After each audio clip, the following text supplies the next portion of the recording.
We're back on. We're back on, I think. Let's see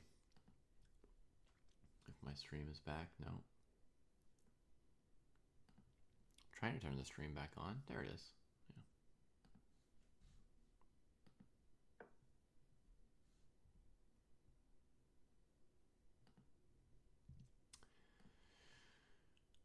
Okay.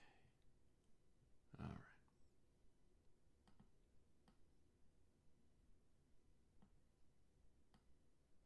Yeah.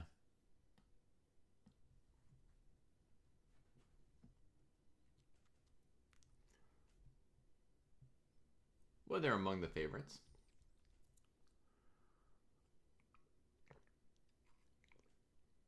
Yeah. I noticed, for example, that Abdusatorov's in a bad spot for qualifying now because he fell all the way to number 9, so he gets paired against Gukesh very early in the tournament. Mm-hmm.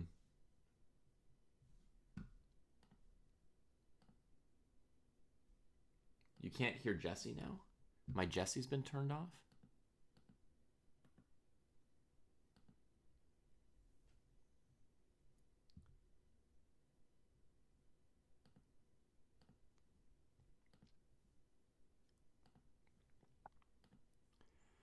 Okay, say something again, Jesse. I'm here. Yes, thank God. Oh, man. I don't know how I turned back on the setting, but yeah, sometimes it's just impossible, this stuff. Yeah. Okay, so Jesse's rooting for Vincent Keimer and Wesley So and Arjun to get the 3 spots, and he's rooting for Gukesh, the world champion, to win, partly because he just predicted him, and then you want your own predictions to be right. That's how some of this predicting business works. I do think the kid has taken a couple knocks. Yeah, He's gonna grow in this time. So people are like, questioning him and stuff, but he's a kid, so he's like gonna have moments of defeat and then coming back and learning from it. So it's also objective. It's not just as a fan. right. Yeah, I mean, you made the prediction based on what you expected, and then based on your prediction, you then root.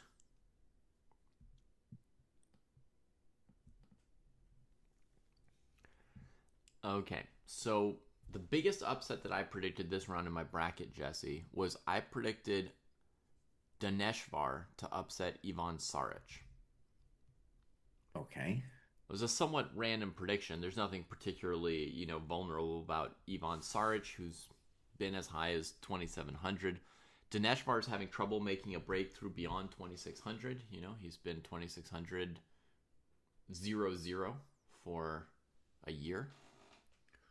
I don't know. I just had to pick some matchup, and I thought that could happen.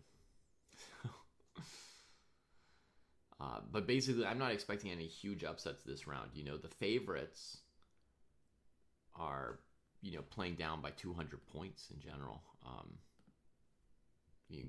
Guys like Kamer and Gukesh and Wesley. So,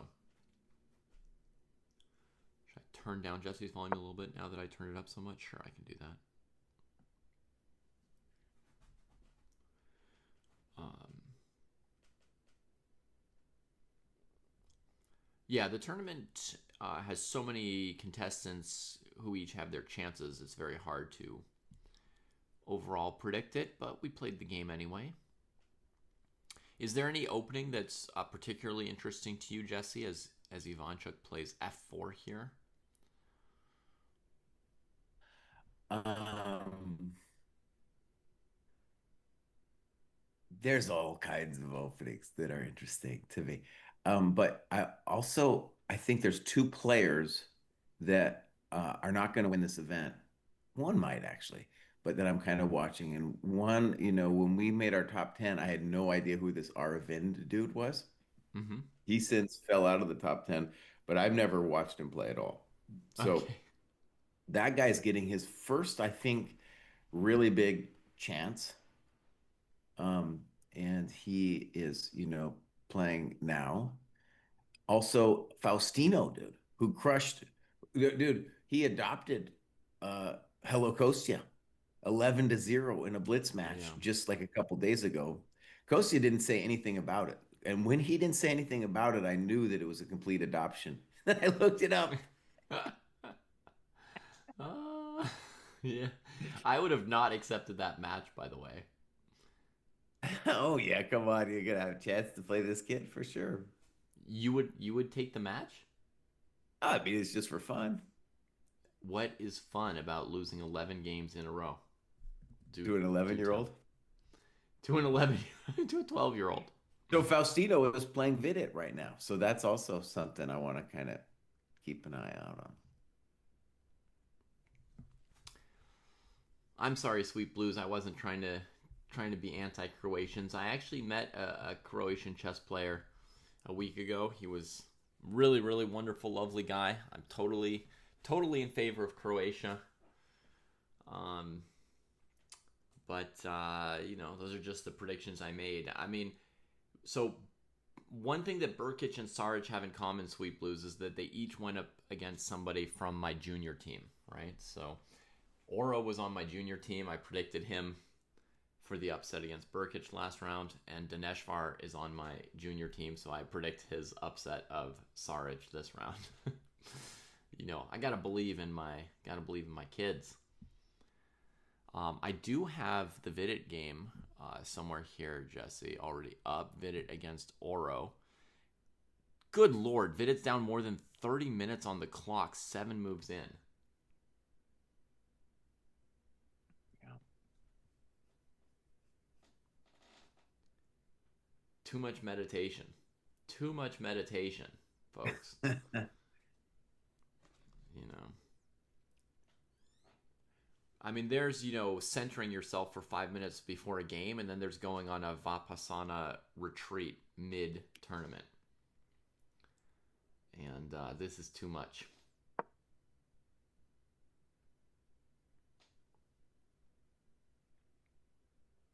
Goodness. He's reinventing a wheel. Reinventing a wheel. It's like, well, does the knight go on d2 in this line? Yes, it goes on d2 in this line, Vidit.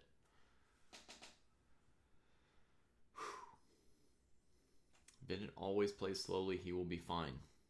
Yeah, but remember, if he gets down to 5 minutes, then Oro's a super grandmaster like him. So hopefully he does something. All right, bro. This is my question for you. Maybe other people in the chat have the same issue. If I am just looking at all of the games, chess.com's list, Right. how do I turn off the engine on that view? Oh, I don't know. I Or is already have it off. Oh, because I know how to turn it off once I can open a board and turn it off. But I don't know how to turn it off like for all of them. Mm-hmm. There's no simple thing about. Yeah, I don't know. Somebody in chat's gonna have to I'm gonna troubleshoot ask for me that there. Chat GPT, dude. Yeah, you could ask ChatGPT how to do it. All right, so after 28 minutes, Peter Lecko made a move. He played c5 here. Bobby Cheng was not surprised, recaptured in a few seconds, or captured in a few seconds. Queen c5, bishop e3, queen h5, f3. Simple, quick moves. By the way, after bishop e3, Lecko again went into the tank for a little bit, 8 minutes. f3. Bobby Cheng still in his opening prep.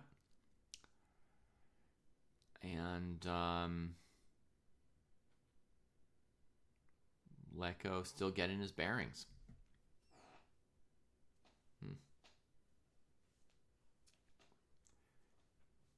Slightly behind Vidit on time. But at least he's played twice as many moves, I guess. I guess he's doing better than Vidit.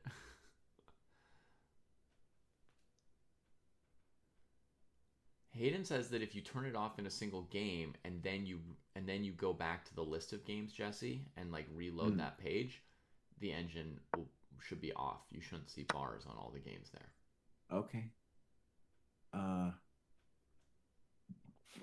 I'm looking at the chat GPT. It's saying so go to settings. I can't even find the settings. And then, okay, but we're gonna try it this other way. How much does Lecco play these days? Is his rating accurate? I don't think Lecco plays enough to put a lot of faith in his rating.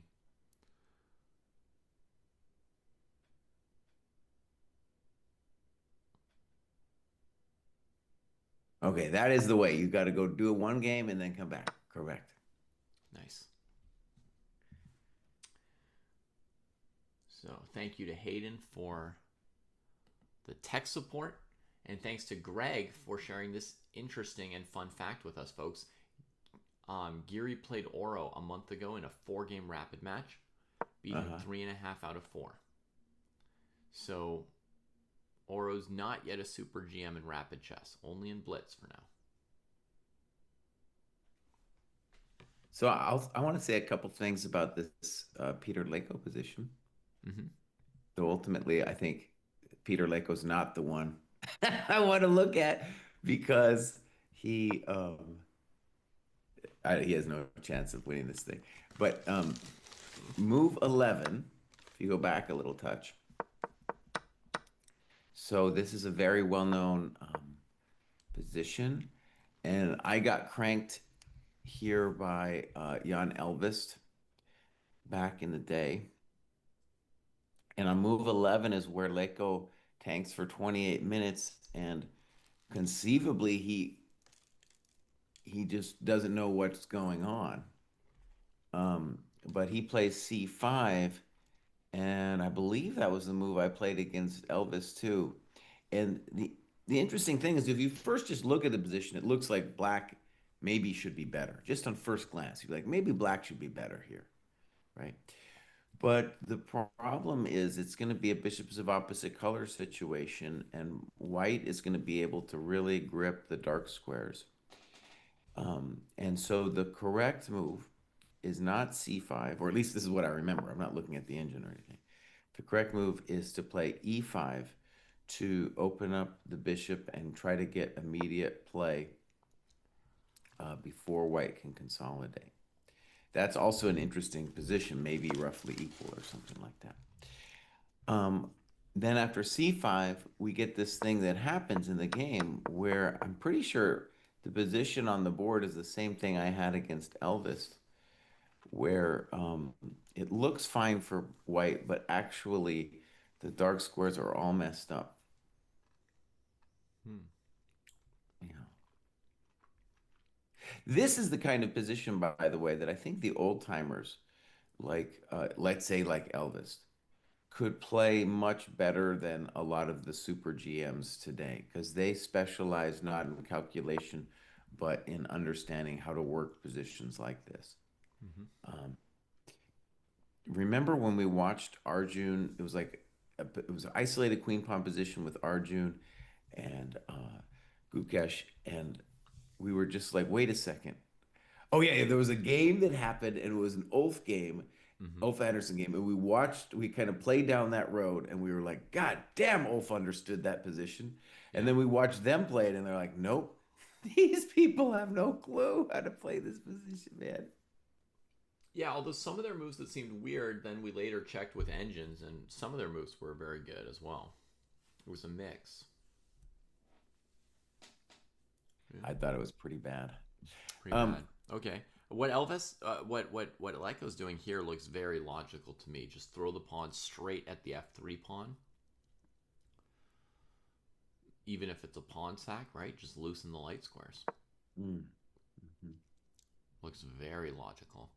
And now Bobby's going to get into the game for the first time and start thinking.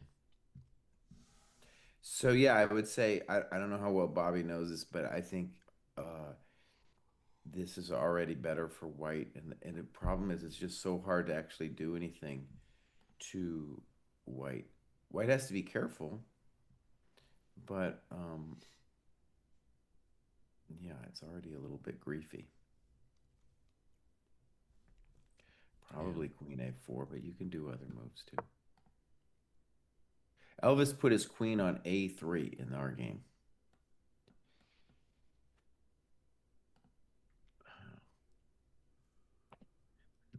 That was, I've been crushed, but I've had people play amazing games against me many times. Hmm. But that was the one that it was like, holy catoles. That's a different one. Oh I wow. I Googled it and I found a game I won. I was like, I don't even remember that one. All right, this okay. Within 2 minutes, Bobby picks his move, so he's definitely got some good prep today. He's definitely well versed in this position. Anybody who's in their prep is dangerous. That's like one of the laws of chess nowadays. Somebody's got good prep, they're dangerous. and now, yeah, it is really bad that he didn't know that Lako didn't know what was going on. Um,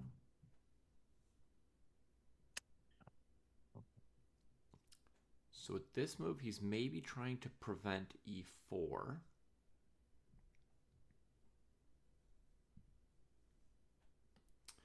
If knight takes, queen takes, you start to pin that pawn along the fifth rank. Bishop e6, probably queen a5.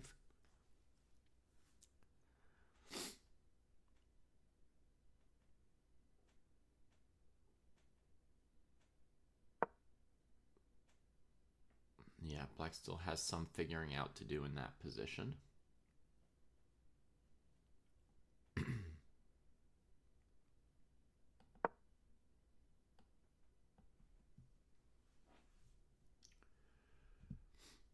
Let me check on Ivanchuk and Shankland. Wait, can I just show you? Oh yeah, of course. Can I just show you actually how my game went briefly Of course, if you've got it, with give it with to us. Elvis? It was a little bit different. Maybe this actually explains a little bit why he thought so much on move 11. So on move 11, Chang played knight c3 Mm-hmm. and Elvis played queen a4. Mm-hmm. Right. And this makes, yeah, it does matter. So um I so that's the position that Lako would have known and that he didn't know knight c3. Right. And the point with queen a4 is if you play e5, we're going to just, black is sacking a pawn, and that's the move you need to know, right? So that's where I played c5, uh, and that was definitely poor. And then white played queen a3. Oh, without trading queen a3. Yeah. And I still thought I was fine. It's Mm-hmm. not like I missed queen a3, and then bishop b7. Right. And dude's not going to take bishop g5, rook fc8, knight c3. And yeah, he cranked me on the dark squares, bro.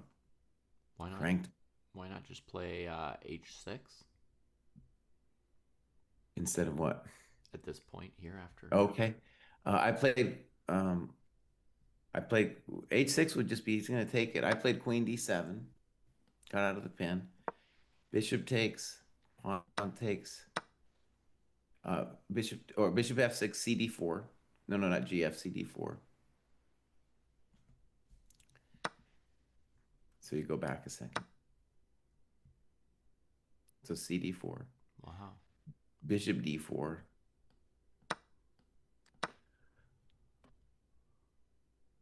queen d4. And then this was a position, right, that I did not properly evaluate. Yeah, Yeah, because I'm position looks actually in okay. big trouble. Even though I got this beautiful bishop, I'm in big trouble here. Okay, I would misevaluate it as well. It looks okay to me. Right. Yeah, it's practically lost here. So it was like a big positional lesson for me. Also, the moves he made here were so cool. Like rook ad1, queen b6, rook d6,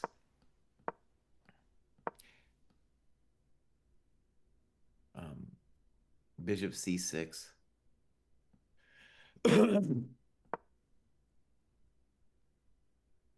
Rook fd1. And I can't really do anything. I can't do much. I played a5. Why I didn't you still play thought rook c6? I don't know why that would change Okay. anything. Gotcha. I wanted to play A5 queen B4. I thought it was still cool. So rook 6 D4.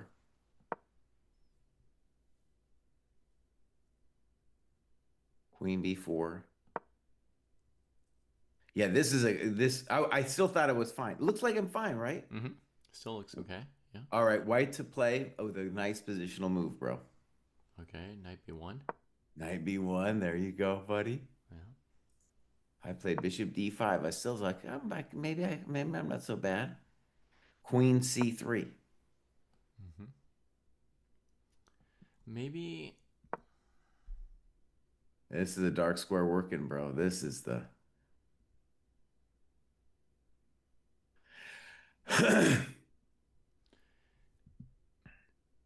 Okay. Sure. Bishop D5.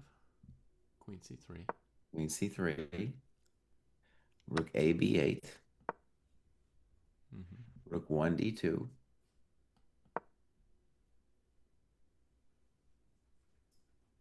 H6. Mm-hmm. It still seems like maybe I'm not lost, right? Mm-hmm. Queen E3.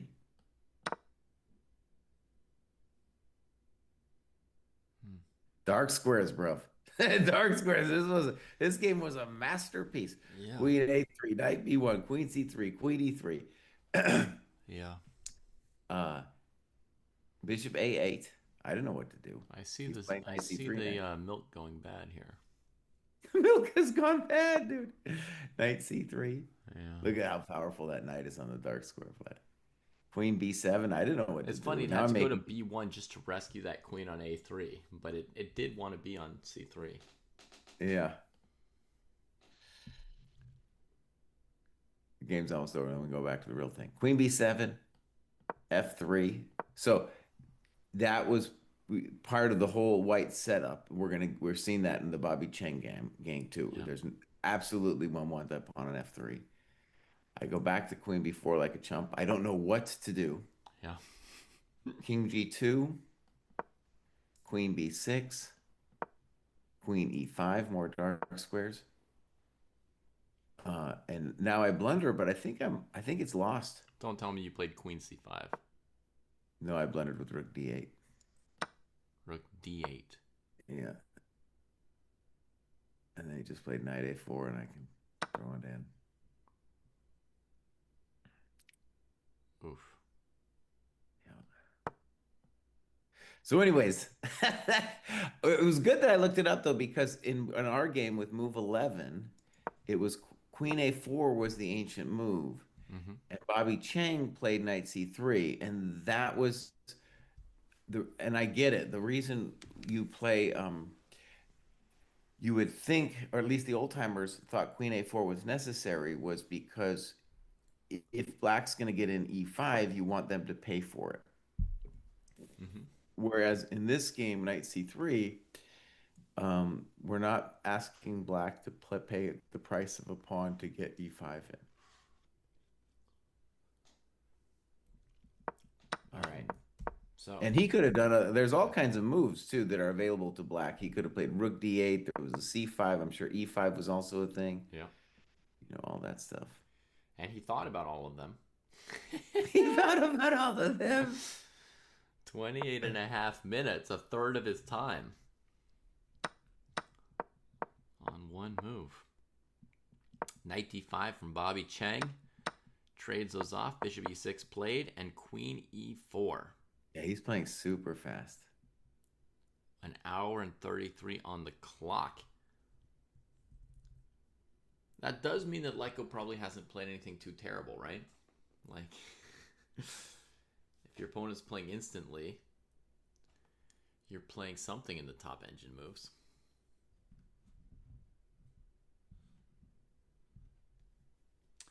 But we can see, you know, White's bishop's better than Black's. White's pawn structure is better than Black's. So there's still some things for Peter to work out here. Yeah, I don't know how bad this one is. Did you think Peter would win his first match, Jesse? What did you predict in the prediction contest? I think I did have him winning. Yeah. I also predicted My Good I win did here. not I mostly did not pick upsets. Yeah. You I mean, if you mostly pick upsets, you will be mostly wrong, right? So know. you got to be sparing with them, right? Like with the spicing and the salt and everything. You need some, but don't overdo it. Someone's asked about his rating, and I think it's probably fair to say that he has not played that much, though I Yeah. think he's still probably playing like German Bundesliga and stuff. But it is you should expect that if this thing went like a long tournament, that he would bleed significant rating. Do I? I don't know. I want to also admit I don't know anything about Bobby Chang. Mm-hmm. Nothing. He's an Australian player at the highest rating of his life. I think he's about 28 years old. Huh. Former child prodigy. Oh, cool. Wonder if he stopped chess for a while or. So he's actually born in New Zealand. And yeah, super prodigy. Huh.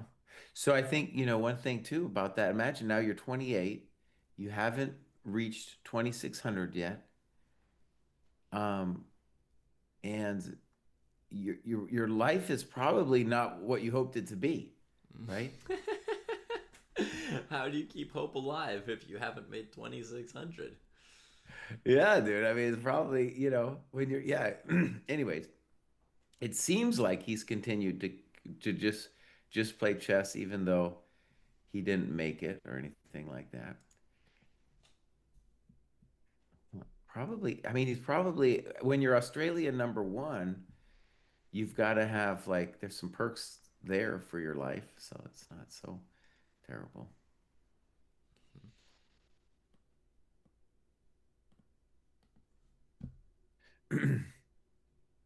Okay. Uh, and I think for this round, you're probably most interested in the Shanklin game, right? I mean, I'm interested in a lot of games, but the Shanklin position is very interesting to me. Um, Hmm. but as I was clicking through just now, I see that Vidit is in kind of a big moment here against Faustino Oro. So so even though I was like my instinct was more to watch the 2600s battle today than to look at the big 200 point mismatches with the Uh-huh. top players.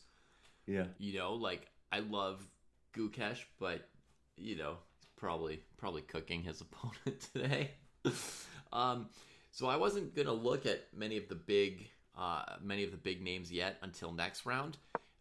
But people in chat were asking for Oro. So I opened up his game, and first video was tanking like crazy, and now I'm looking at this position. It's like there's some tactical stuff going on right now, Hmm. and if none of the tactical stuff works, then Vidit's just not only spent 45 minutes on his first 10 moves, but he's also gotten a bad opening out of it. Because if he doesn't have, G4 or knight e5 or something, then black has just achieved a dream. Yeah, and I'm glad we're not looking at the engine right now because I'm sure the engine is saying something. Because there's just so many options here for what you could go bishop c6 and then knight e5. Mm-hmm. You can throw bit there, so you can do any version of bishop c6 and then the same g4 tactic. Yeah. There's various ways to throw queen b3 in. Mm-hmm. But I think first thing we should say is I think David's right. And if you just play like knight bd2, Yeah. you're going to be worse. Even after there might be something better than the simple knight f4, but the Right. simple knight f4 black is better. Okay. So I guess our first question is, David, what's wrong with the immediate g4? Yeah. All right. So I was trying to think like what is black even planning against g4? One option might be just withdrawing the bishop a square, and then if Okay. gh5, bishop h3.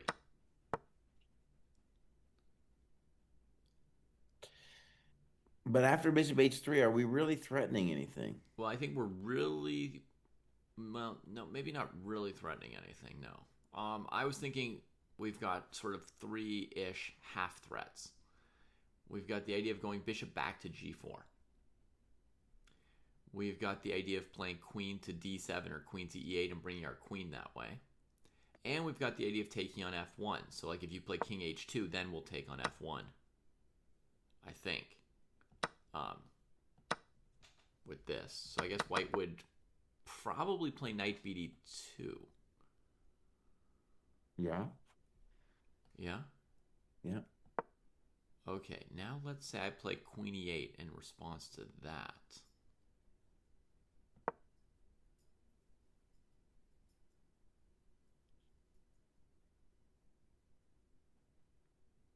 It's very unbelievable, Mr. Bruce. Like knight h2, we got all kinds of different moves.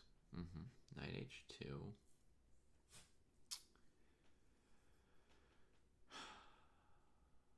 Rook f5.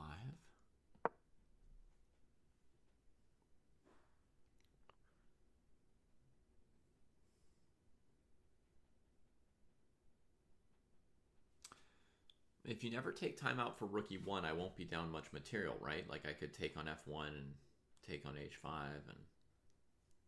I'm just going to say I don't believe this at all, Mr. Bruce. Doesn't believe it at all. We'll look for something more believable. G4.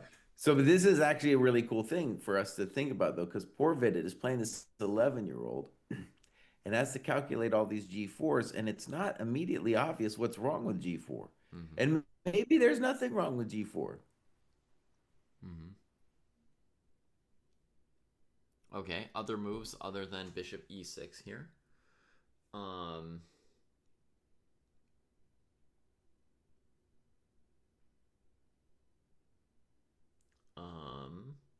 Oh, I had thought of the move e4 in this position earlier, Jesse. Okay, and I did too, and I don't understand if I just take on c6 and then play knight d4. Right. I thought bishop takes c6 straight up refutes e4 as well. That was my calculation too.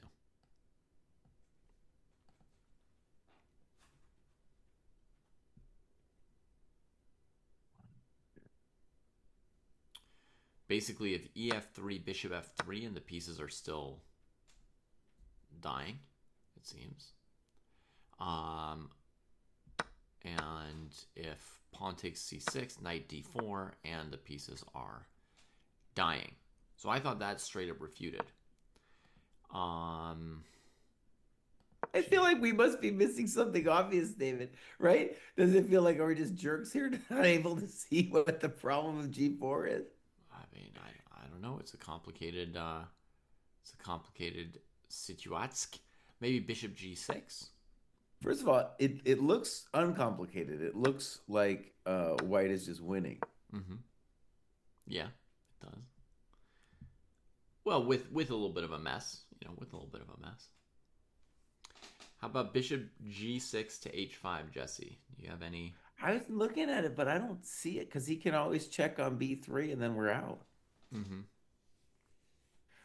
Maybe. Okay, all right, let's play with it for a second. So bishop g6, pawn takes, bishop takes. No, I don't see it. I don't see it.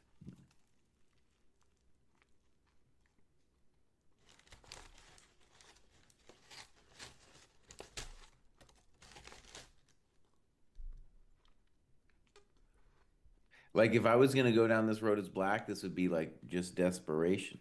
After knight bd2, I'm not even threatening anything. Yeah. No, that's not it.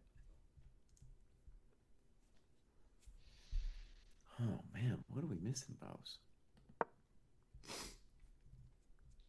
That is true, Yellow. I do not have any avocado toast with me here.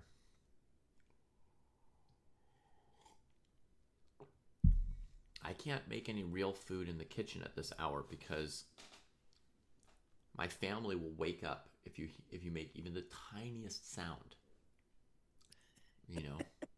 If I cough, they'll wake up and blame the chess broadcast.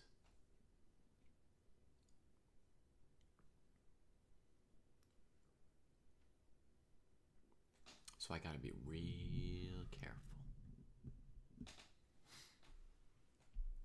Next game, says Skate Ernesto. So you think that Vidit's just winning a piece here and Oro can resign? I mean, Yeah, hold on. Let's Faustino let's do this. Faustino played f5. He chose this path. Yeah, he did this to himself, dude. And Vidit properly said, "Well, I don't have anything else besides EF because if he gets in F4, I'm done." And now he's thinking, and maybe he's like us. He's like, "What the hell?" Also, when you play an 11-year-old, it's frightening, dude. I'm traumatized. I'm traumatized by the 11-year-olds, man.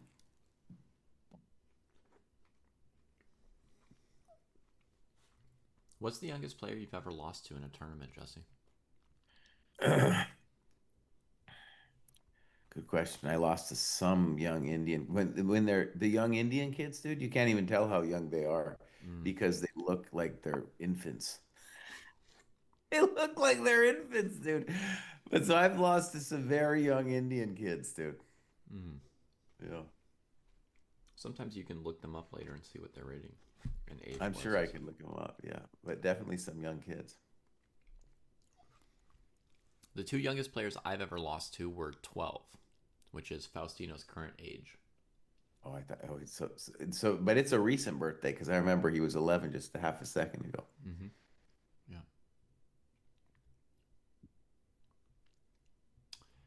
I've lost to two 12-year-olds in tournaments. Nizhnik and then Yagiz Khan Erdomas. Oh, he played at Dogmas when he was 12, huh? Mm-hmm. Yeah, you also haven't been playing actively the last couple years where it's just Indian kids all over the place. Okay, we have a move, and dude did not take G4. He did not take G4. Holy moly, he spent 15 minutes on it. What?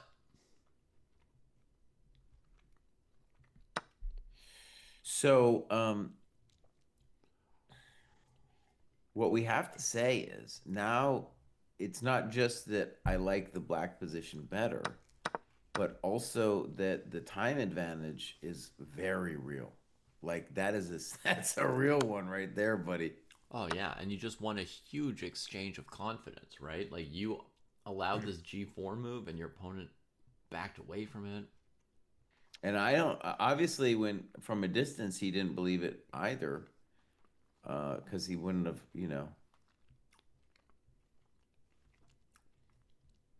I guess now you get very confident as black and you play Queen D7. Just bully the super GM. Skate Ernesto, you think he blew G4? I mean, obviously he saw G4. He's like a GM level player. He saw G4.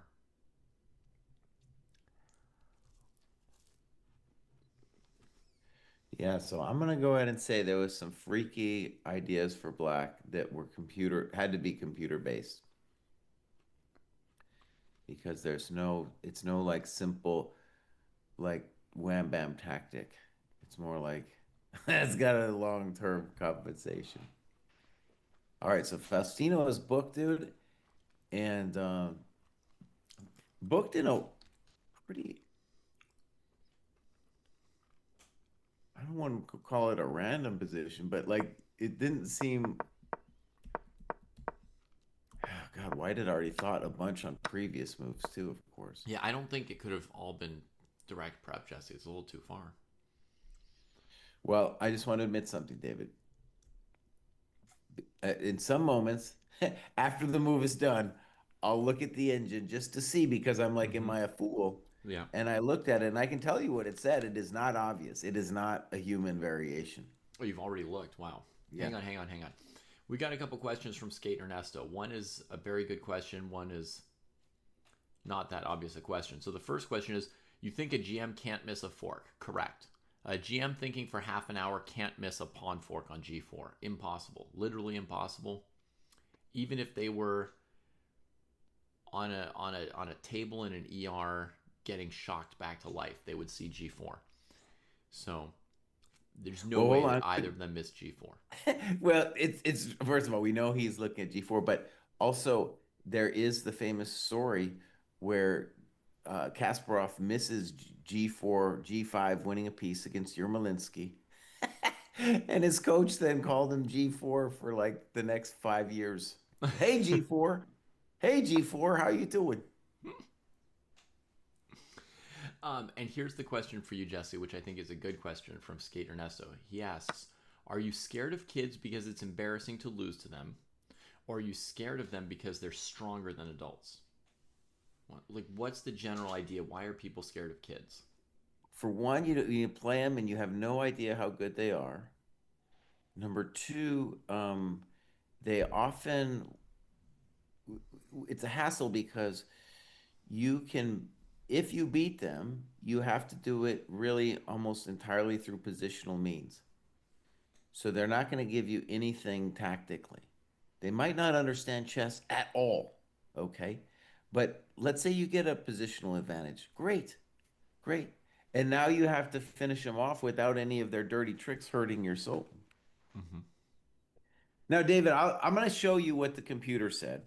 And you tell me because I think it's prep. I don't think a human, because we were looking at that, and I think both of, at least I'll speak for myself. I'm like, no, dude, that's not a reasonable position to have as black. So, all right, bud. Let me just show it to you, and then we'll go to another line. 'Cause I want to show it to you and ask you if you feel this with human eyes. This is like what the eval would be if there's compensation for Okay. black. So, Ernesto, I'm pretty sure that if you played Faustino Oro, it would not be a free point for you. Since I've never heard of you, I'm gonna guess uh-huh. that Oro is actually better than you, despite being a kid. All right, bro. Here we go. Bishop G6, Mm-hmm. GH, Bishop H5, Knight BD2, and black plays now D5. What? D5, yeah. So very computery, dude. So first of all, you're blocking Queen B3 to H8. So it's a little bit harder for me now to fix the fix the knight. Mm-hmm. And black's next move is going to be Queen D6, just calmly building with threats like Queen F6 and Queen G6. Just saying you're frozen on F3 now. You're frozen, dude. Yeah. And the computer basically says this is almost winning for black. So, from an objective standpoint, Vidit was correct in not going for this. But would have Vidit have seen this or something else, or did he just like? Because I don't know if I saw this position, even if you told me about D5, I would have been like, well, this is what I'm doing. I'm taking the piece. Yeah, and what about Queen B3 check without Knight BD2? Okay, good question. Right. I also wondered about that, dude. I see. And This is the King things here, I'm then you like. just go straight to Knight H2. This is, yeah, I mean, this stuff is pretty hard to believe. The reason that E4 followed by Knight E5 almost never works, Richie, is because of Bishop takes C6 in response to E4. So, for All example, right. So Bishop let's just H5, play. Knight BD2. In this position where we played, where Jesse said the computer told him D5. In this position, of course, Jesse and I, we both considered E4 for black. But after Bishop C6, the bishop could come back. Or if you take back on C6, then you don't have Knight E5 coming, and white calmly pockets another pawn. So, All right, David. So let's do your Queen B3 move. okay, I don't have the engine on now. I just want to just try to intuitively get it. great. So I think I'm pretty sure it's still going to be Queen B3, D5. Okay. So if you play Bishop C6, I'm going to play Bishop F3. Yep. I And so see that. I see instead, you're that going to have coming. to play like Knight, I don't know, Knight somewhere. Knight H2 was kind of the idea here, let's say.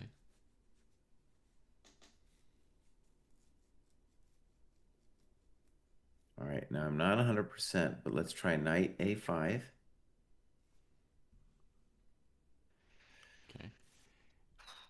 If I were to recommend something to you here, it would be Queen D7. Yeah, but I don't want it. Just go I into want H3. to. I want to mess with you here. So knight a5. Knight A5. All right. Queen. C2 Oof. looks forced, right? C2 is forced. Yeah. And then c6. Okay. I run. c6. Mm-hmm. Bishop A4. b5. I run again.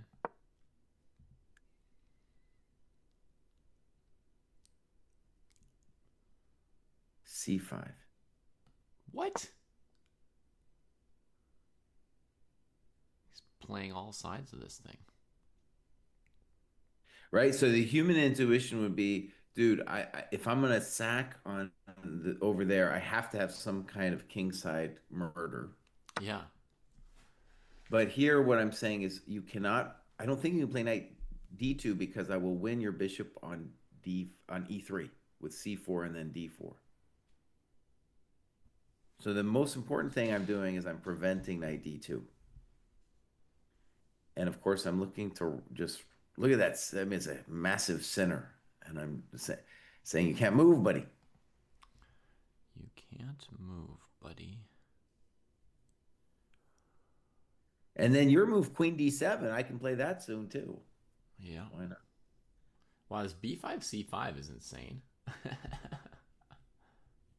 So, anyways, I don't think if this is the idea, dude, that's not something Faustino cooked up on his own with f5, dude. That's too dark. That That's too seems dark. almost impossible for a human to think of. Yeah.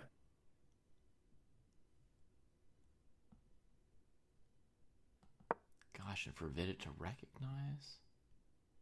Holy moly! You see why I Right, stopped for on this? Vidit. You see why I stopped on this board, Jesse, instead of going straight to Ivanchuk and Shankland. What? Knight d2, g4. Yeah. So, dude, if Faustino wins this game, I mean, imagine Vidit, dude, was in the candidates not so long ago, One and he's cycle about to ago. get cranked with white by a 12-year-old. I keep saying 11, I know. but he's basically 11. Yeah. Yeah. Oh, this kid could be the new god, dude. The Yeah. other thing I think is interesting about, let's say you're Faustino, right? You have spent the last 3 or 4 years imbibing Stockfish, uh, showing you weird positions, Right. right? You have imbibed that. And for us as an older generation, seeing G4, it's like, well, you're lost. And it's like, no, I'm not, dude. I got D5. Yeah. Also, Definitely David, in beyond all my those level. variations, let's say in all those variations, black white could have also thrown in bishop c6. Mm-hmm. So there's that, all those questions too, because it's Right. the same deal. So everything we just considered and how complicated it was, it could have also gone bishop c6, pawn c6, g4. Now, Mm-hmm. any version of this, bishop here, pawn takes, bishop takes. Again, there's knight d2, there's queen b3. Yeah, dude. Perhaps it's similarly this d5 move here to shut out the check and just say you're frozen at this point. But again, there's also queen b3, and then let's say d5, knight h2. Now Jesse can't do that nasty thing to my bishop on a4. And again, here black would have to justify their sack. It's a piece. But queen d7 looks pretty clear to me here, I guess. Well, David, the big one is queen. You had queen b3, d5, and what about knight takes e5? Oh my god, that's right, because before, if we traded on c6, knight e5. Oh my goodness. So you look at that and you're like, well, that's gone. Yeah. Game over. One would assume, yeah, that's got to be +3. Engine says it's over. Wait, you're still on the engine? Well, I just turned it on here because I was like, what are you talking about? This looks lost, dude. This looks lost. But you can't just turn on the engine all the time, man. Well, I mean, I'm turning it on after the fact. We're trying to figure it out after the fact. It's not like we were looking at it while Vidit doing it. So I wouldn't know the right move there at all. There's only one move, David. There's only one After move queen b3 check. after knight e5. Yeah. So you do play d5. I would never even think about it. I'm losing the You e5 pawn. do Game play over. d5, allowing knight e5. Yeah.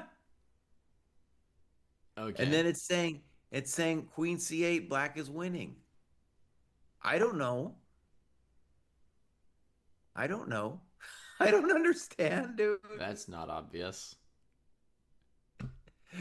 Oh. Yeah, it's over, he's saying. Okay. I mean, it's over for us. We can't. It's over for us. We can't find these moves. And it gets weirder and weirder on knight c6, queen c8, knight c6. There's only one move for black, and it's king h8. Oh, what, dude? What? Yeah. So, Karma, I'm not embracing the engine. I'm just saying that, kind of like if there's an opening question that comes up like after the fact, or if there's something absolutely entangled like that, then I don't mind looking after. Because we were suffering with Vidit, and I want to just guess this. So Vidit was spent 15 minutes, and I think ultimately, like you don't play g4 because you smelled a rat. And with knight d2, he's telling himself, maybe I'm worse, but hey, I'm not going to lose to some epic thing, you know? Because I don't think you see any of that. There was too much for anybody to have started calculating down all those crazy roads. Yeah. It feels like too much, but I would be curious if it somehow could see some of it. Yeah. Well, the kid's finally thinking now. There's all kinds of good moves for black. We mentioned knight f4. Bishop now, like moving the bishop just somewhere sensible, like g6 looks good. Yeah. Bishop g6 and bishop e6 are simple moves. Maybe you can also play a move like king h8. Just leave the bishop hanging in there. Yeah, and once you play bishop g6 or bishop e6, knight f4 is going to come soon. Maybe Vidit's hoping that on bishop g6 he can play d4 or something to try to mess with black before he establishes the domination of knight f4. And then you have to look at e4, knight h2. Yeah, you got to look at some other things. By the way, David, the other thing that we didn't even talk about were variations with knight e5. We didn't even talk about the knight e5 Right, we stuff. didn't get to it, but yeah, I mean, if we weren't having so much trouble figuring out the piece sack, right? White does have the option of bishop takes c6, pawn takes c6, knight e5, folks. And normally this would be a big thing to be hanging in a position. Like if there weren't the g4 thing, and let's say his bishop were on e6 and the knight were just dangling on h5, we'd be calculating this knight e5 thing forever, and it would be a big deal, right? Because if black's just taking and white's taking, that could just break black's position. And the other thing, David, is I'm assuming it's about the d3 pawn, but even there, the black pawns are all messed up. It's not clear that he's a genius. Right. All right, bishop g6 played, and Faustino took his time on that. So that was all right. So this is to me a clear sign that he had actually prep. Of course, that was prep, dude. Of course, come on, that was pure prep. I don't know. I it had to be, dude. There's no way it was too dark. It was too dark.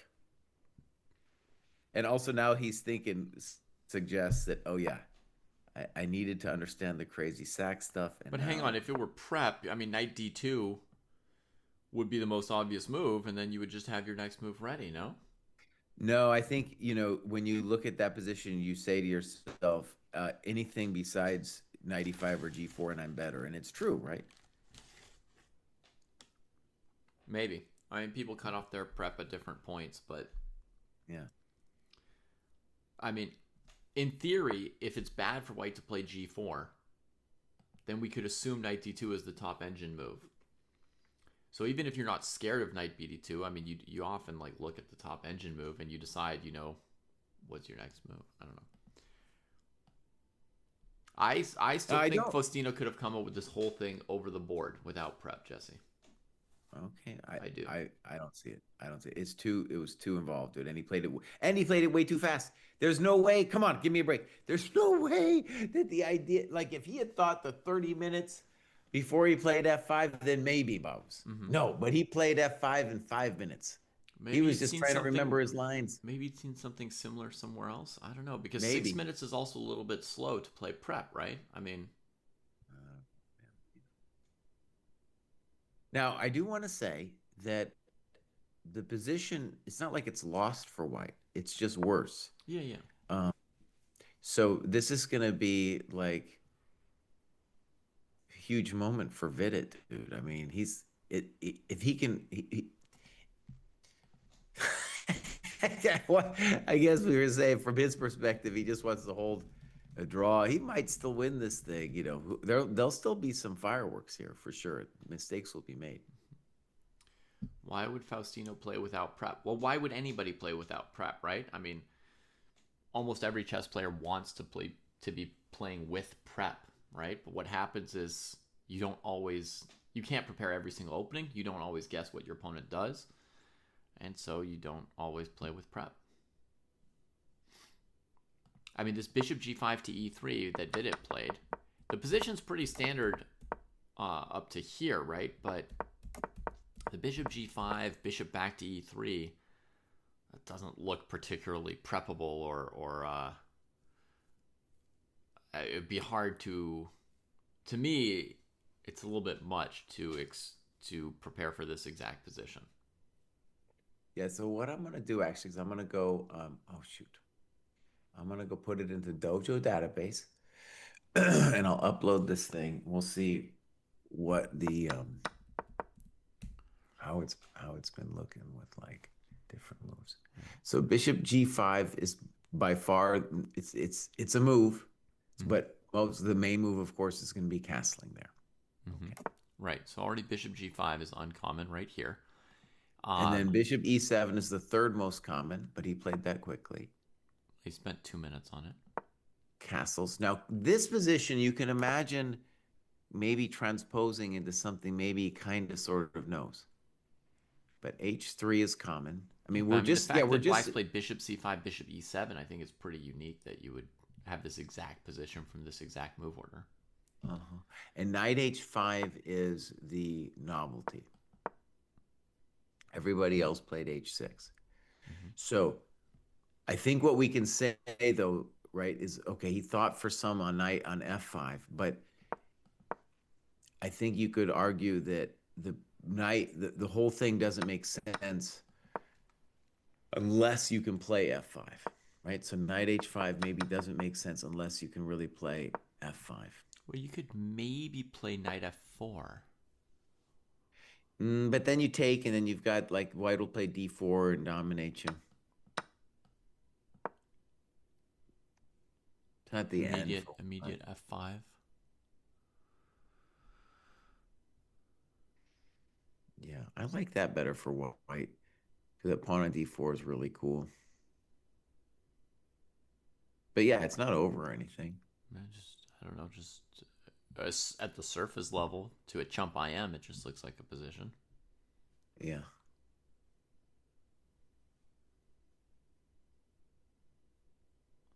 Hey, Jesse. Wow. Angel Tam is thanking you for the video about the easy system in the French.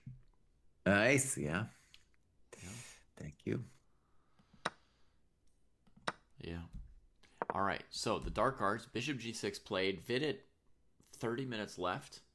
So he's got half as much time for the next 30 moves as he's used for the first 10.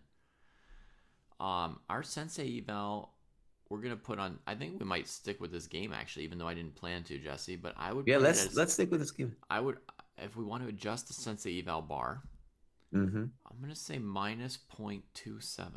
No, 0.28. 0.27. I'm going to round that up and say minus 0.3, boss. So okay. We'll stick. Okay. Not far, not far. We're arguing over 200ths of a Minus, pawn here. minus two. I hadn't yet tuned the Sensei eval bar to any one game, Jackson, because I was still sort of clicking around among all the games, kind of figuring out what we were going to land on. Um, this game looks pretty cool. Plus, at some point, Vidit's going to have to play quickly. Right. And also we want to say too that the other senseis banned me from incorporating time, the clock time, into the evaluation of what's going on. But it might be minus zero point 0.3 objectively, Right. but from a bigger standpoint, it is almost lost for white from the time perspective. Wow, almost lost. Well, yeah, dude, you're down. Like, let's think about it. Will there be situations here where both sides are going to have to do some heavy calculation? It's obvious that it's going to get hectic soon, and he just does not have any more time to do his big things. Yeah, he likes to think 15 to 25 minutes at a time. And dude, what is he doing now? He's tanking again. He's got one sip left, and then he's gonna be out. But actually, let me just confirm: is it the standard time controller, or are they doing something weird in this one? They've got more time at move 40. I think another half hour, and it's a 30-second increment throughout. So yeah, pretty standard. So he's got like 29 moves to make before he gets more time. That little sip of, he's like wandering through the desert, and he's got to make it to the next village, bro. Yeah. Before he gets any more water, and it's a long way away. Oh yeah, hundreds of miles, and he's got one sip in the canteen here.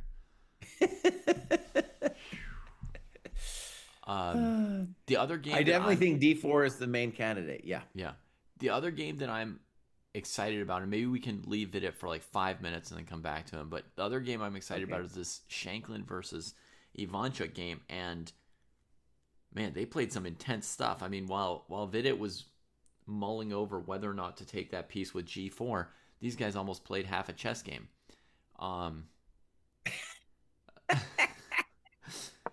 Last we'd seen Shanklin was playing Queen D7. Both sides had finally castled kingside, and then Ivanchuk plays exciting move F4. Yeah. Sort of opening up on the F6 square in particular. I think like maybe he's quasi threatening FE, DE, Knight F6 check, trying to hurt the dark squares, among other ideas. And Shanklin answered with Bishop H3, and then Chucky tanked for 27.5 minutes. So this was his big think of the game. And finally he went for the trade.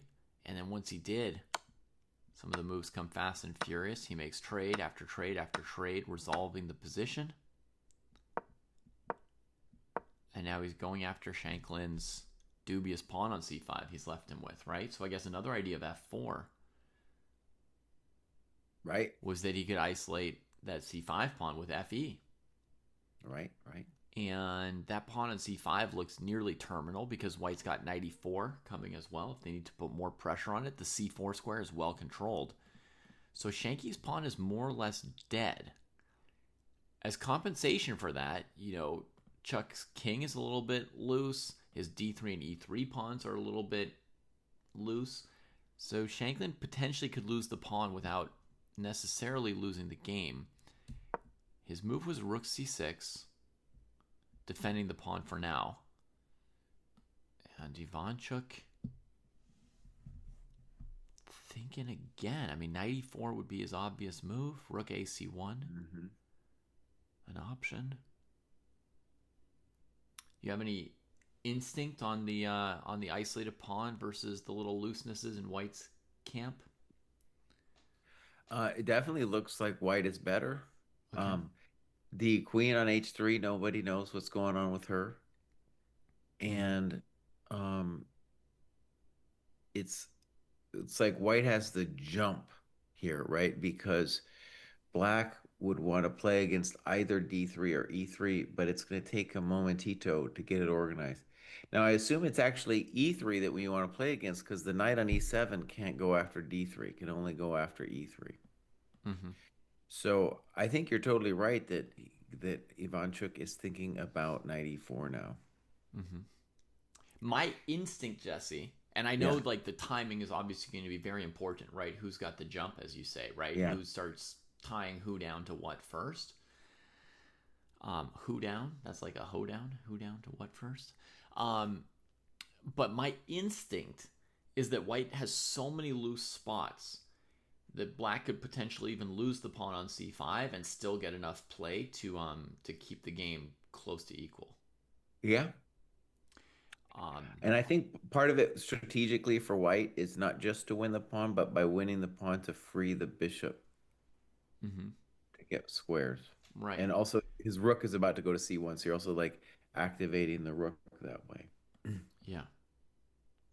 But if we imagine at some point white's played knight e4 and maybe black plays f5 and the knight goes to c5, the bishop a3 and knight c5 are going to be a little weird for a moment, right? There's still going to be a momentito for black to do something on the king side. And one factor I thought of here, folks, is if you go h5, h4 as black, white's more or less obliged to go queen g2. So if you have the d3 or e3 pawn attacked and you go h5, like queen g2, you'd be able to get a pawn back on d3 or e3 maybe.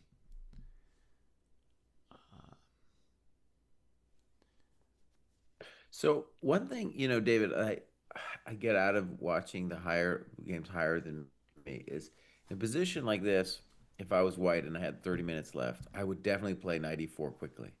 I would Yeah. not be pussyfooting around. Oh, yeah. But what Ivanchuk is doing is he's like, okay, if I play knight e4, what is black gonna do? And then he's trying to calculate it out. Hmm. I would just be like, dude, that's where the knight's gotta go. And bro, let's go. Let's go. It is probably true that Shanklin has some idea that's not immediately obvious. Hmm. Okay, he plays knight a4. Yeah. And so what that tells me is that he was concerned that his knight might not have been stable on e4. Right. With the knight on And it might be e4, he might not be able to play bishop c5 because of f5, or f5 might force him to take on c5, and maybe he wants to take with his bishop. right.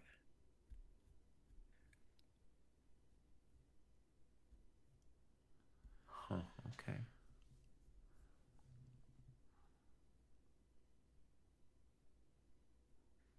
So we're saying that at some point black has to switch to like a knight d5 bishop e3 thing. Hmm. And then one advantage of knight a4 is I think he wants to then take with the bishop and Hmm. then just park it there on that diagonal. Yeah. But it's just not a lot of pieces on the king side. It's really not. Bishop c5 will cover e3 though, right? Which you were sort of Yeah. tending to feel like black's going to try and pressure e3 here.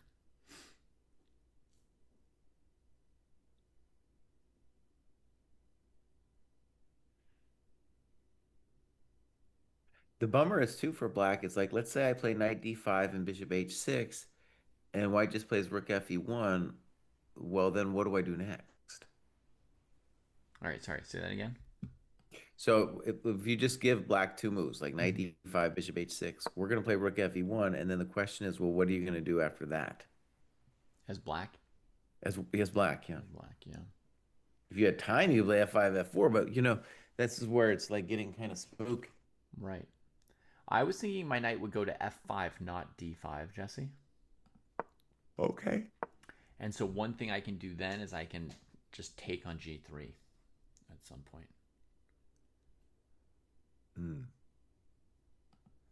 Um, All right, so let's imagine knight f5, yeah. Bishop bishop c5. c5. Yeah. Hitting the rook. Now, one variation I calculated that didn't yet work out for me Uh-huh. was like knight g3, pawn g3, rook c5, knight c5, queen g3, queen g2, queen e3, queen f2, defending the knight. Yeah. So that's not quite there yet.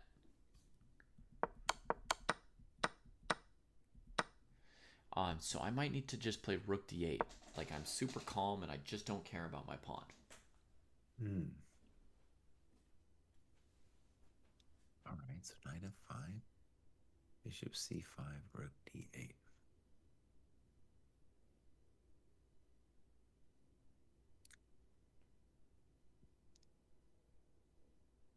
Now the bummer with rook d8 is also it's not maybe you could threaten some kind of knight g3 rook d3 thing. Mm-hmm. I don't know. You're saying you're not clear what I'm threatening? You're saying that's the bummer with rook I d8? mean, maybe you are threatening something, man, with like a rook d3 knight g3 combo in some way. I don't know. Yeah. I mean, I'm not in a huge hurry necessarily because your knight's on a4. I feel like I got some time. I might play h5 next move, Jesse. I might take my time. All right, let's say I play like a weenie and I play e4.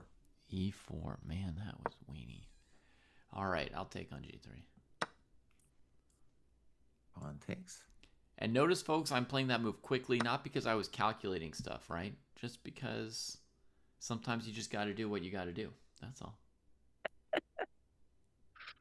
Sometimes that's all there is to it. All right. I've got a little idea here. I think you actually did too. Well, okay, I'll let you play. Oh, man. I'm so close. I'm so close and so far.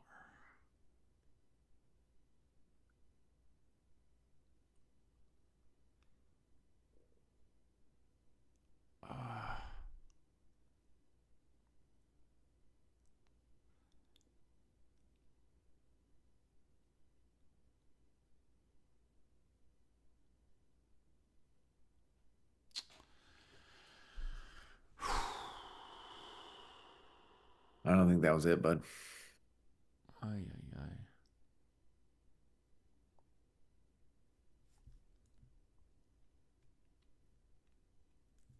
This has to be it.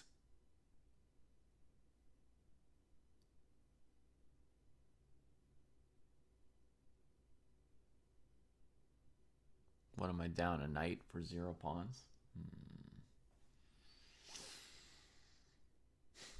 Shanklin's done something quickly. You Knight played knight f5. f5, which we'll call that your instinct, right? It was my Yeah, that was instinct. your Yep. move. That That was was your my move. move. So bishop c5, I don't think it's not the only move, but you know, makes a lot of sense. Okay, so folks, to give you a sense of what I'm calculating, because I just sat here thinking and didn't say anything, I was looking at queen g3, bishop h6, and rook c5 in this position. Um, so, for example, rook c5, knight c5, bishop h6, queen f2, stopping bishop e3 and queen g3. And here I didn't see another move for black. I ran out of moves and juice. Let me try to defend your honor, Mr. Bruce. Okay. I don't know if this is going to work out, but we'll give it a shot here. So maybe bishop c5, bishop h6. Okay, bishop c5, bishop h6. And my first idea here for white was rook f5, but I do have at least a thought if that goes down. Mm-hmm. What's your thought? I'm going to claim I have compensation both on queen f5, but maybe also with gf. Okay. Bishop f8, king f8. Something like that. The knight's a long way from home. Rook f1 to keep the queen out of f3. And then look at this move, queen c8. Right. So black has the c file and the knight on a4 we're claiming is funky. Yeah. Queen Now, c8. that wasn't definitive. Instead of rook f1, you could have maybe tried knight c3 or something. Just trying to get to e4. Knight c3, queen f3. That's definitive. Queen f3. David says that's, excuse me, everybody. It says that's definitive. It probably is definitive. Yeah, I mean, are you going to keep playing knight d1? It looks bad. We should just mention the variation rook e1, rook c3. Yeah. So I think we've spotted at least the idea from Mr. Shanky here. Pawn has been gobbled up by Vasily. And so Jesse has suggested possibly bishop h6 in this position, which looked quite playable. I also believe in rook d8, by the way. Even though I, didn't make it work, I still believe. But let me say this, like the e3 pawn is our weakness. So we're going to sack an exchange anyway. We're going to be thinking about sacking the exchange anyway. So why am I wasting a tempo On rook with d8. I mean, rook d8? it's developing a piece. It's not a full waste. But like if you play rook d8, you're probably eventually going to have to play rook c5. And that rook on c6, as we saw in the last variation, actually has a lot of scope, both on the c file and then maybe with a swing at some point. Well, as you mentioned, after rook d8, black's got rook d3, knight g3. You played e4, which was a very clever move to open up the third rank for defense. And knight g3 didn't look like it worked, but black has two other moves there, bishop h6 and knight d4, which are both potentially playable. So as long as I don't have to go backwards, I'm not out of options. Look at this idea. Bishop h6, queen f2, rook takes c5. That's an idea.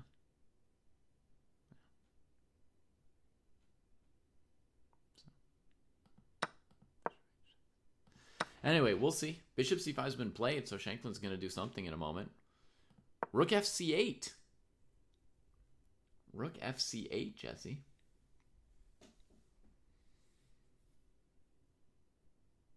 All right, so I think the reason that me and David weren't doing that move was we were concerned about rook ac1 followed by bishop takes a7.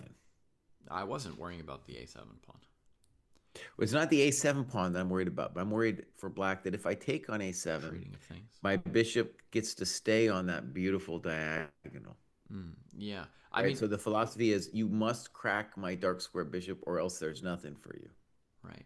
Ivanchuk actually played the move that I was more afraid of, Jesse, which is just that if white plays b4 or something, I don't see how having two rooks on the c file is better than one. I don't see how we get through. Fair point. Yeah. But now I guess, it's h5 or bishop h6 for Shanklin. Maybe this is a moment where he's really got to think things through.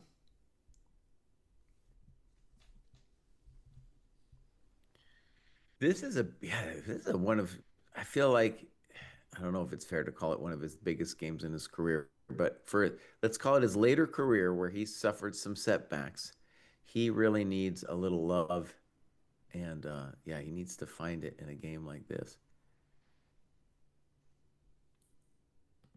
It looks to me like white is clearly better.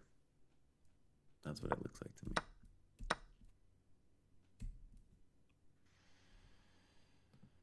Looks to you like white is clearly better. I feel like it's balanced. I'm just not as big a pawn grubber as you are after all, Jesse. It's not just about the pawns. It's about the fact now that your rooks have been smushed. Yeah, my rooks are unhappy here. Show us the way, Shanky. I'm gonna follow one or two hot tips here for a second. Somebody told me that Mamedyarov sacked two pieces, so we're just gonna see if that's true. Gurgly Cantor. Oh, Magyar Zerker, if they're still around, will be wanting to see this. Some weird opening. By the way, I'm keeping an eye also on the Vidit game. And I'm going to go for my Sensa eval is going to be about like -1 here for black. For black. Jesse, this game is insane that we've been directed towards. So let me show it to you for a second. It's not Mamedyarov who sacked two pieces. It's his opponent, Gurgly Cantor. Gurgai. That's how you pronounce it. Gurgai. Gurgai? Like Gregory, but Hungarian. Gurgai. Cantor. Okay. This guy plays something very beastly. I mean, essentially, he's playing the white side of an open Sicilian, right? So, with black. So, he's got to do violent stuff, he decides. And after f4, does not seem like he had to go this crazy, but he goes for it. E takes f3, queen f5, knight e3. Do you see this thing? He doesn't care anymore, dude. Oh man, this is how you should play against higher rated players, though. By the way, folks, just try to punch them in the face with a sink. Just rip it out of the wall, smack them with it. There's a lot going on here. Holy moly! So taking on e3 would have been immediate death for Would it? Would it? Could, or white. like, let's say I take on e3, queen e3, bishop e2. Bishop e2. Okay. Bishop e2, yeah. I can't go king d1. Okay, so f2, king f1, defending the new queen. Or sorry, there's queen on f2. Bishop e2.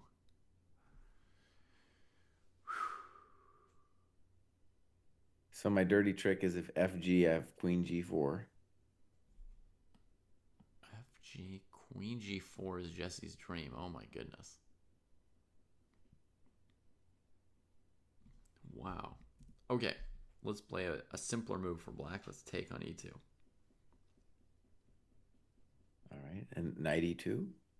I'm just saying it's not, this is, looks, definitely if you're going to be white, you'd think about this variation, right?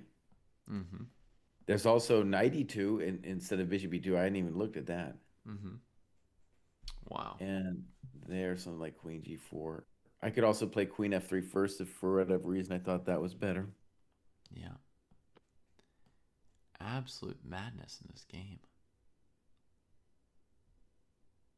Maybe rook ad8 instead of rook fe8. Anyway, it's madness, yeah. Yeah. So on knight e3, Mohamed Yarov thought for 23 minutes here and then played queen f3, but he was way ahead on the clock because Gergai had played. Well, Gergai had spent like an hour on his first 10 moves, just on the positional moves. So he went queen f3, getting rid of that dangerous pawn. And black just goes knight to d4. Wait.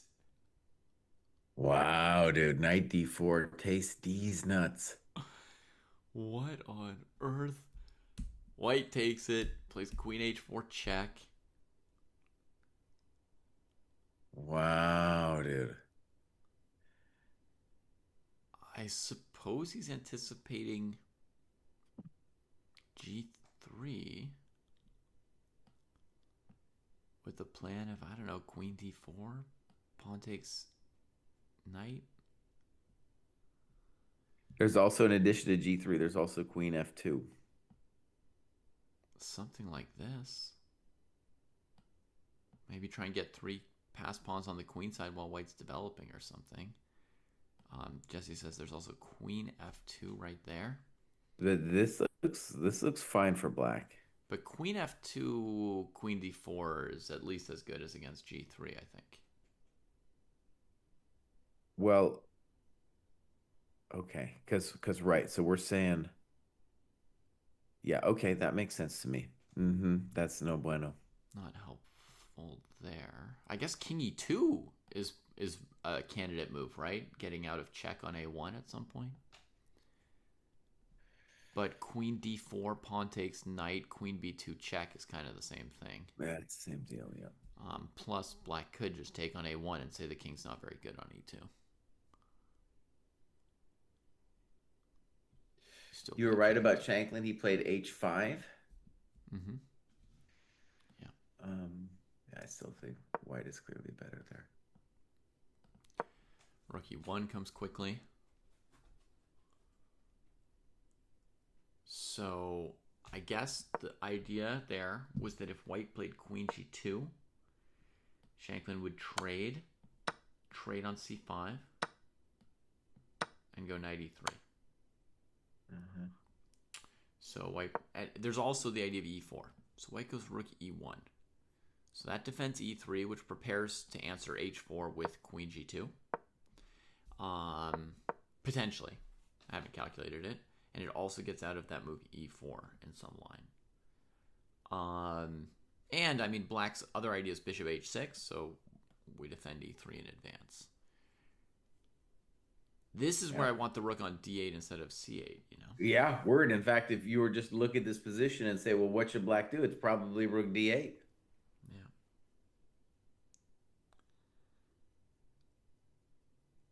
Okay, I guess we just have to ask the h4 question, Jesse, right? h4. Yeah, I don't believe in that. Let's try first just queen g2. Mm-hmm. Queen g4. Queen e4. Queen e4. Mm-hmm. You follow me? You following me? I'm hunting you down, buddy. Dang.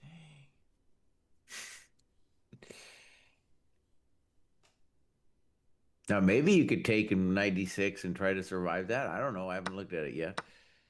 Doesn't look good, though. It doesn't. No, that's not going to do it. Go queen e4, d8, knight d6, knight c3, exclam, and I got the coconuts.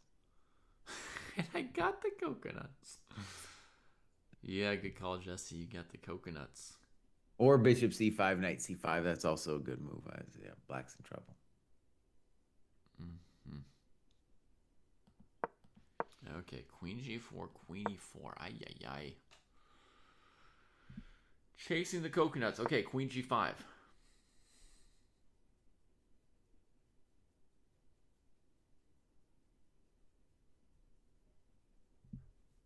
I suppose you want to play g4. I'm just thinking about other things, but I'm probably going to do it. Yeah. One of those things, I'll think forever and then I'll actually do it. Yeah, I mean, no, it makes sense to look at all your options, but it's a little complicated still. It's got to be said. Mm-hmm. I just played the first moves that came to my mind. Maybe after 96, there's some compensation. Mm-hmm.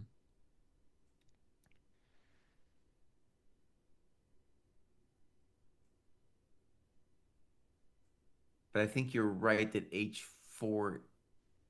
I don't know what other option. Maybe rook d8 is his other candidate move besides h4. Yeah. Oh. Bishop h6 played.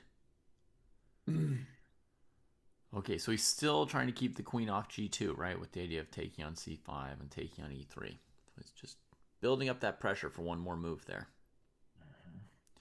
And the direct threat, however, is h4, right? We're trying to keep the queen on d2, defending e3, play h4.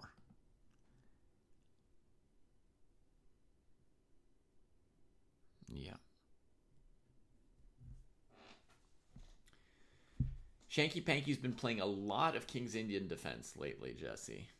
And so he's got to be feeling more comfortable in these kind of initiative positions. Kind of, your position's busted on the queen side, but you're making some threats.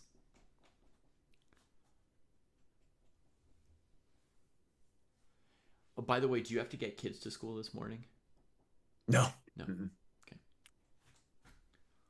Just seeing it's getting close to that kind of time on the East Do you got to Coast. do it? I'll have to do it eventually, but I've got another. You're still in the middle of the morning. I've got another 3 hours. Before we get into such questions, I imagine that the Shanklin game and the Gurgly and the Gurgai Cantor games, these games will probably be decided before my kids are up. These are violent games. Bishop h6. Good thing we can say for Ivanchuk, he's played the last 3 moves pretty quickly. Well, this one's a little bit of a... So, yeah, he is almost down to a minute a move, Mr. Ivanchuk. Mm-hmm. You could say if this guy, dude, I mean, one of the things that's interesting about him becoming a... Well, he's down to 26-08, but he can still put some great games together. Yeah. Is this guy used to be arguably the greatest talent the world has ever seen. You could make the argument, right? But then time pressure, nerves, I think while his mind is probably getting worse, he might be able to mellow out a little bit, Although, I mean, we've seen some videos of him recently. I think maybe he still takes it just as seriously as ever. Um, Also, someone clued me in that, I did this dojo talks with this nootropics guy, Yeah. and I don't know, it's kind of, maybe, I'm gonna try to find another guest too, just to get more perspective on it. But someone noted that uh, Ivanchuk refused the drug tests, Mm-hmm. has done so several times, and so it wouldn't be surprising if he were taking, there's a variety of things for like, he's clearly got a mental condition. I don't know what it is. Is it called ADD? Is it called, what is it called? I don't know. He just played Kui G2. But so the argument or the thought is like he is taking something for that condition, conceivably Adderall, and is refusing to be drug tested. Hmm. So this is a bailout move, right? I mean, this gives back the pawn and says that Well, I was wondering the about this. game was Okay, so we're saying our close to variation balanced. is Queen G2, King G2, Rook C5,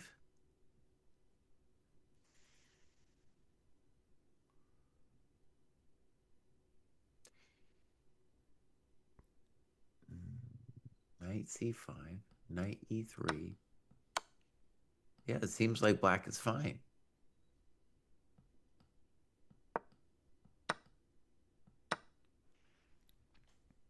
Hmm. I mean, maybe Let's white see. takes on c5 with the pawn to have a passed pawn, but I didn't understand that, but then then the the knight knight on A4 is a sits on chump. a4 forever, right? I I mean, didn't understand that. yeah. Anyway, I mean, I would we would call queen g2 a bailout move. He's giving back the pawn to Unless simplify he's and got play some the game. fancy idea, but I don't know what it is. I mean, Wait a second. Wait a second. Wait a second. Wait a second, David. yeah. King G2, Rook C5. He's going to play Rook F5. Exclam. That's his intention. I don't know how big an exclam it is. Rook b5. Rook B5, good move. I don't know. I was trying to make it work, dog. I know, I know. No, it's good that you're paying attention.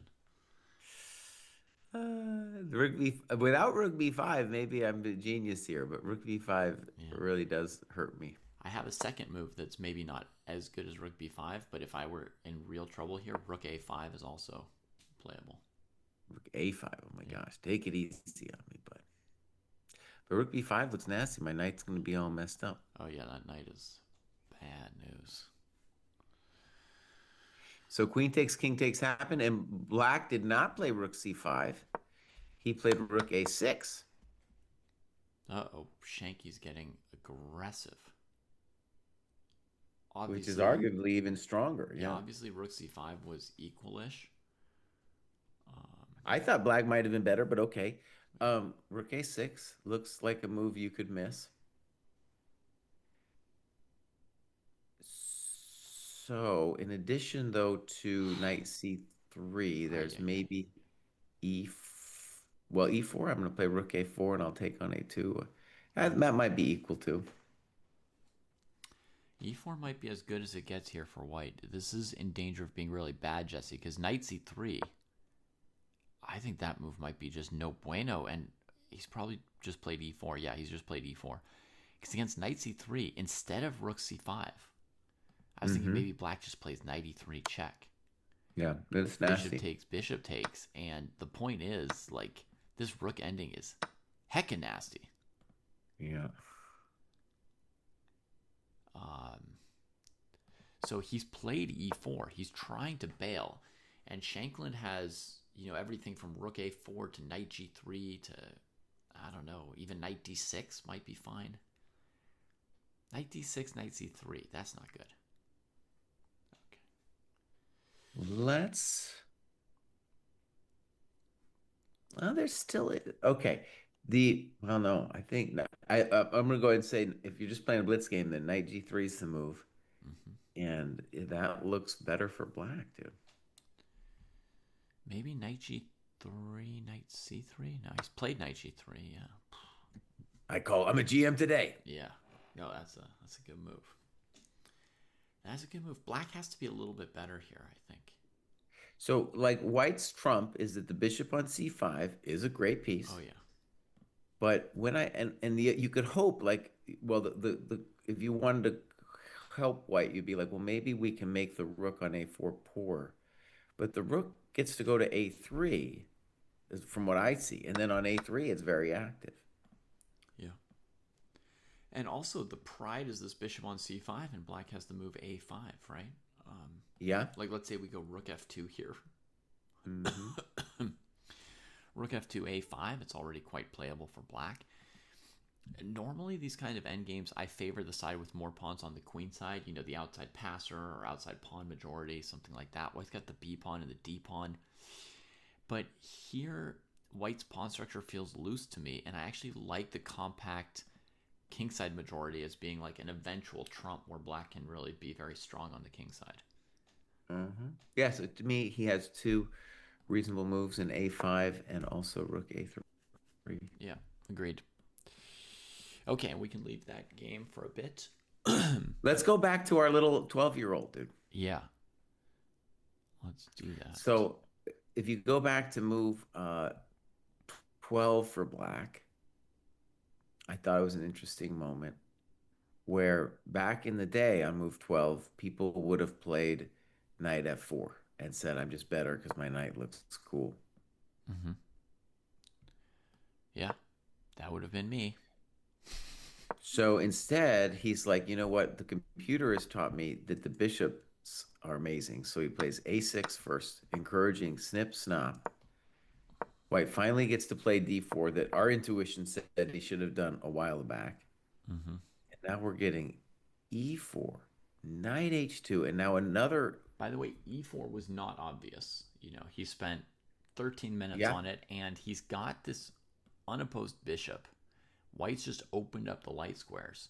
So, like, your most basic move would be to take on d4, but then knight d4 hitting c6 and e6. Maybe he didn't.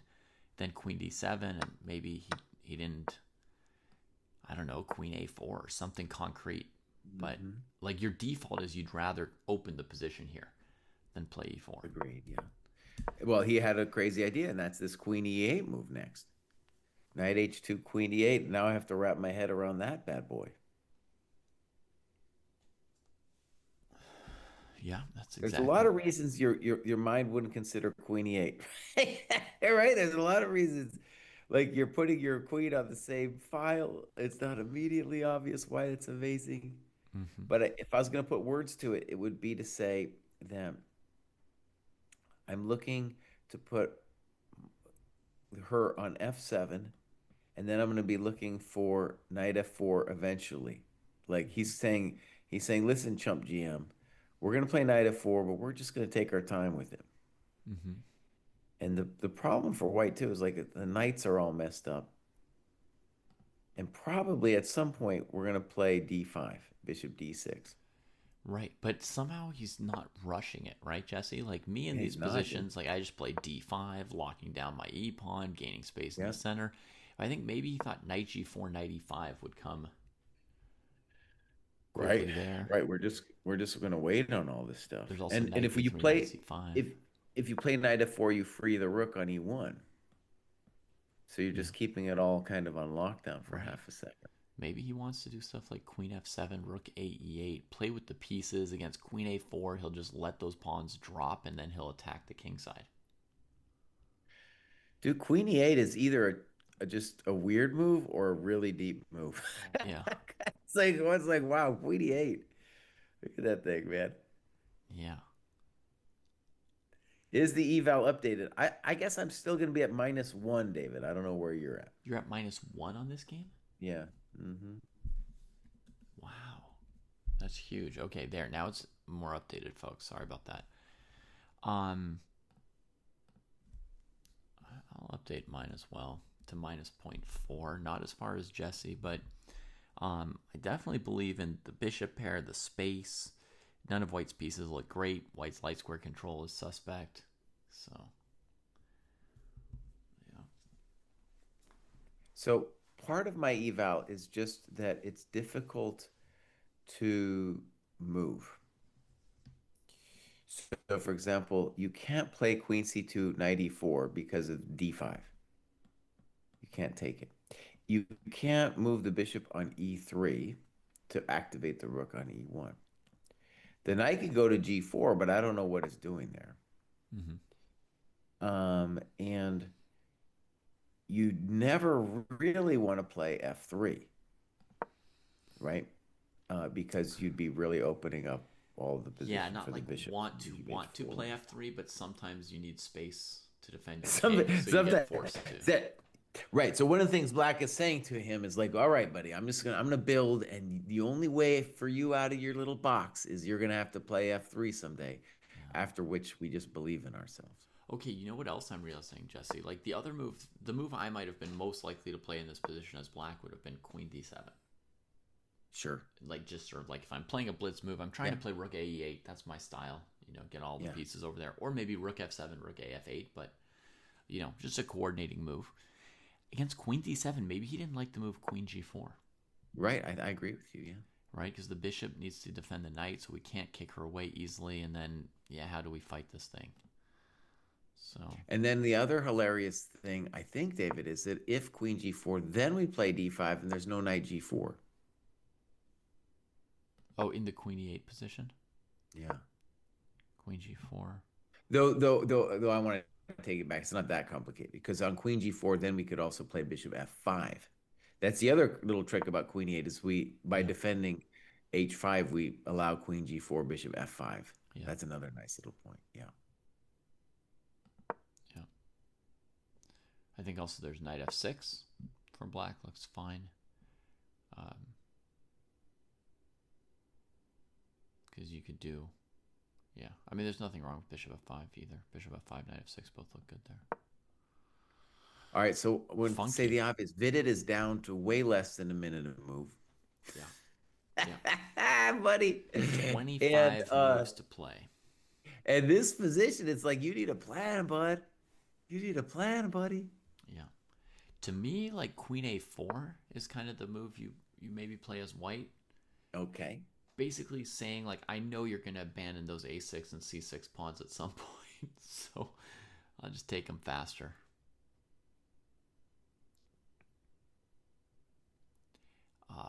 But we do sort of need a plan, and we do sort of not have one. I think plopping the knight on g4 is not a bad move, even though Jesse said there's no plan to it. Like, what next? Well, I mean, it's just, just fighting for some squares on the king side.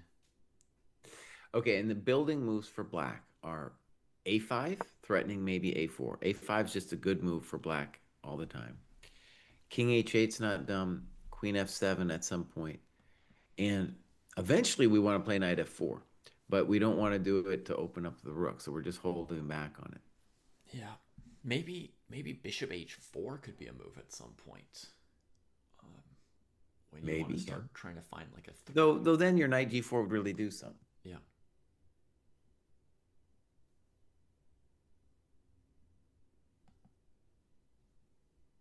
Queen f7, bishop h4, knight comes to g4. Of course, when you look at queen e8, the first instinct is like, oh, he wants to play queen f7, but the queen on e8 also defends c6, and your move, David, queen a4, it's like so queen e8 preempts queen g4 because you have bishop f5.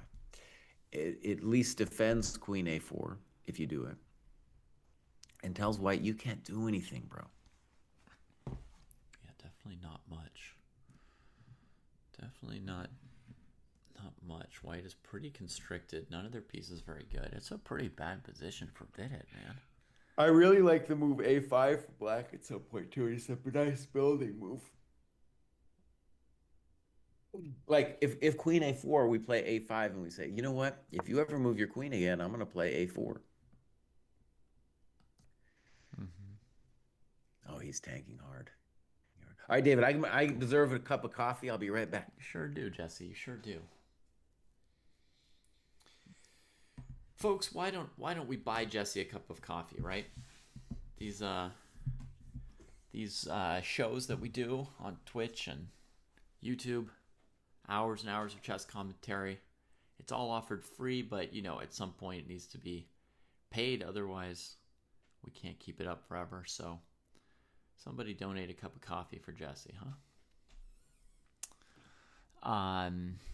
Let me see. I'm going to click back to this game for a second. Kraai against Mamedyarov. So g3 got played, hitting the queen. She takes on d4, and here Mamedyarov saves the rook, right? The basic move was taking the knight that's in our face, sort of giving back in exchange. White's a head material, so often you sort of just like give some stuff up. But, it's probably the whole queen side was going to go. And then you could end up even down material as white. So he says, well, what if I just keep my material? Rook a2 played. And now he's kind of threatening to take the knight. It can't go forward. The queen doesn't seem to have a square to get in. So knight g4 is played. Knight g4 is played. So full piece sack still, basically, at this point. Mamedyarov thinking. Kraai down to very low time as well. 18 minutes for 22 moves to go. Rook e8 is going to come at some point here. Thank you, Sweet Blues. Thank you very much. And this king's a little bit hard to bail out. Has the king already moved? That's one important question. Is castling legal? King has not moved, so castling is legal.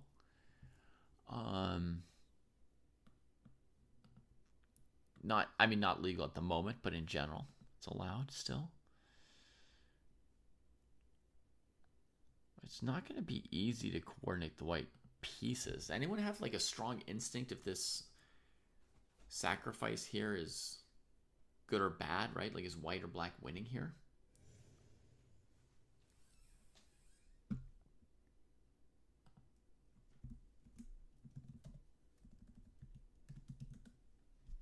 You would have played rook e8 instead of retreating the knight, right? Kraai actually spent 10 minutes on this knight g4, and he didn't have a lot of 10 minutes left in him. So rook e8 was playable, right? With the idea that pawn takes, rook takes, you get the queen. So you could definitely play rook e8 here. But I think this is what I was thinking about. I was thinking maybe knight e2, hitting the queen with the idea of then winning this knight. And this is what I was not sure about with rook e8 myself when I considered this option like half an hour ago. So we were clicking between boards. If the queen moves away, then the knight could drop. You can avoid losing pieces with knight f1, but I don't think you really want to trade that knight, right? If you don't want to trade that knight, that's a reason to just keep it on the board at this point.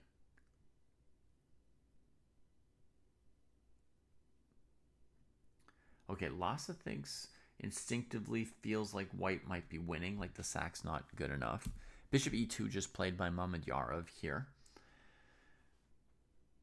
All right, sleep well, Zoomja. Kalen also feels like winning for white.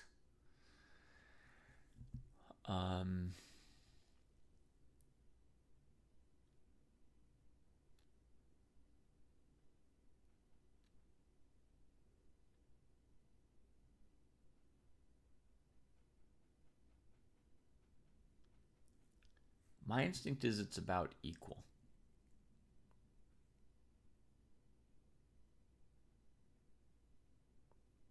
I feel like there's enough juice for black. It's tricky enough for white to coordinate. I don't mean in terms of just creating practical problems. I just mean like objectively. That it's tricky, that black's got enough stuff that white's pieces can't just get organized and cover the king. So that's my instinct here. Thank you. Go Irish. Yes, go Irish. Why not knight e2 on the last move instead of bishop e2? Someone was also wondering about two people I think were wondering about bishop h3. Knight e2 could be played. Let's say black plays a simple move here. How would white continue? Probably development. And then there's this pattern, knight e5. If knight takes queen, knight takes double check. Black recovers the piece. And I guess queen f5. Knight check king here. That's not so bad for white. Oh wait, what if there's this?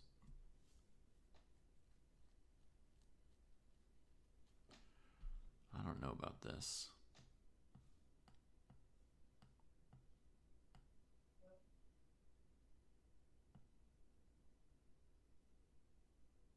That doesn't seem to quite work out for black. Yeah, I don't know. Knight e2 looks playable as well.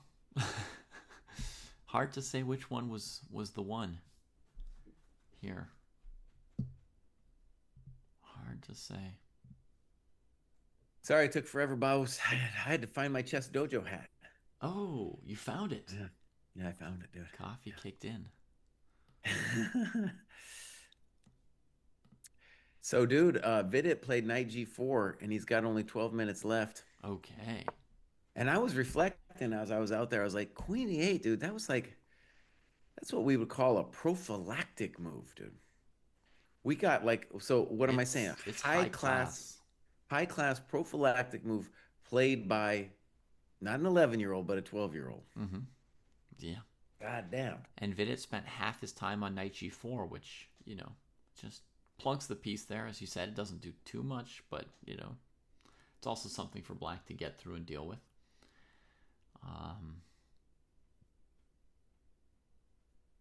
Yeah.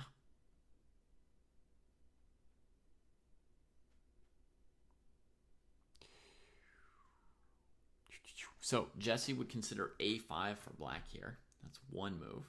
King h8, another move. Mm-hmm. There's no rule against playing rook b8. That's possible too.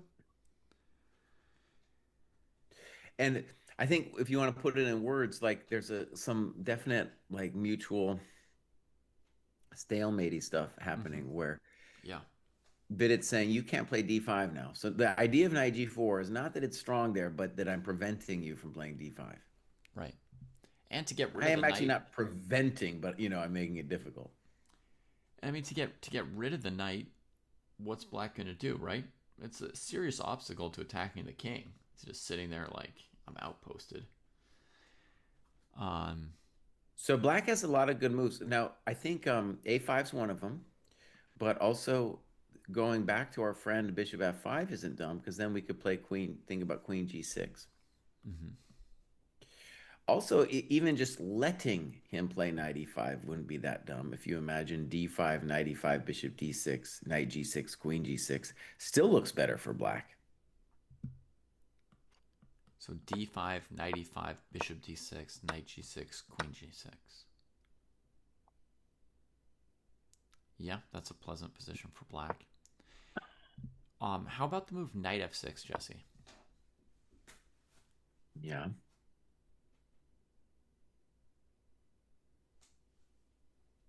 Right. I don't like that one because I feel like maybe, are you allowing me to play bishop f4? Maybe.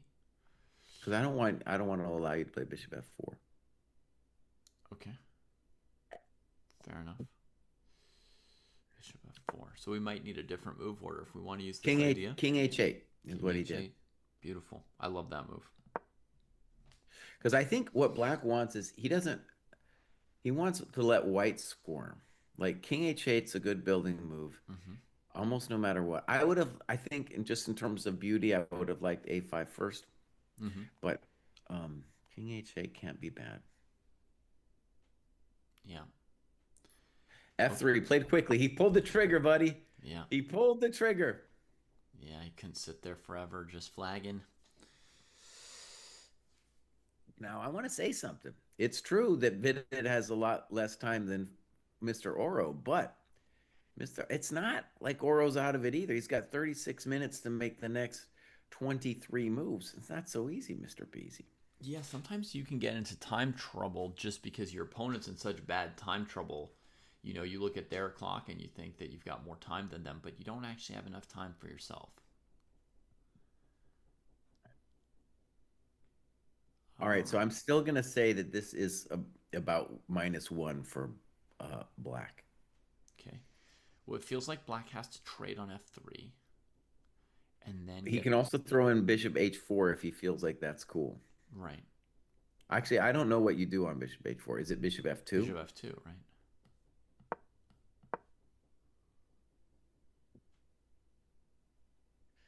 And so maybe Faustino could have missed this where knight g4, like for example, I was thinking that actually this is a problem in my games, is I'll be like, well, f3, anytime he plays f3, uh, I'm not worried about it. I'll kind of shut it out of my mind.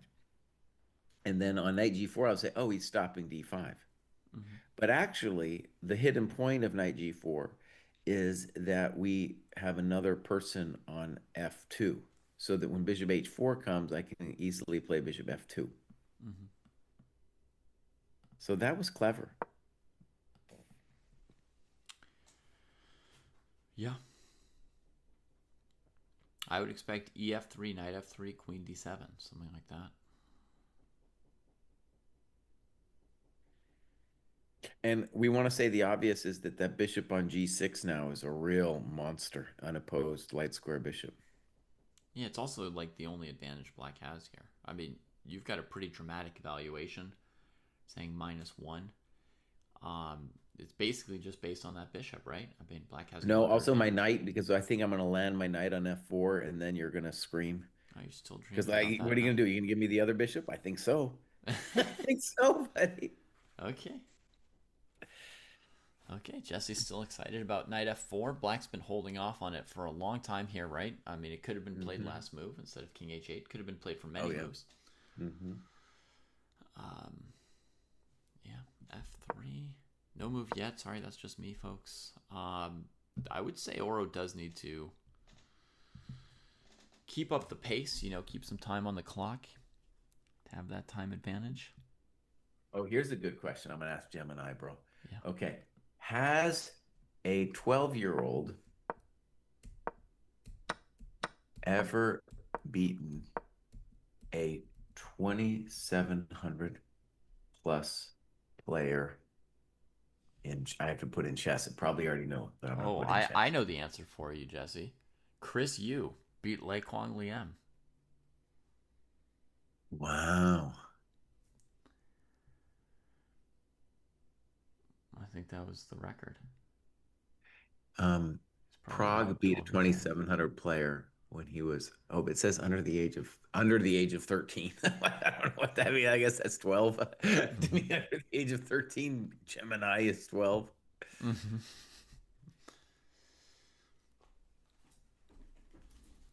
One second, I'm gonna get some socks. Okay, so I guess we're saying it has happened, Mm-hmm.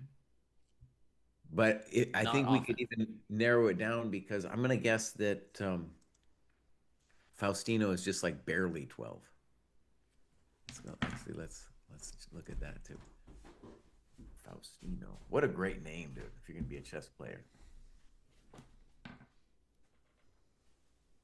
Yeah, so he turned 12 on October 14th, my friend. So he is less than a month out from turning 12. Oh, So I'm going to go ahead and say if he wins this, he's going to be the youngest player to ever beat a 2,700 plus player. yeah.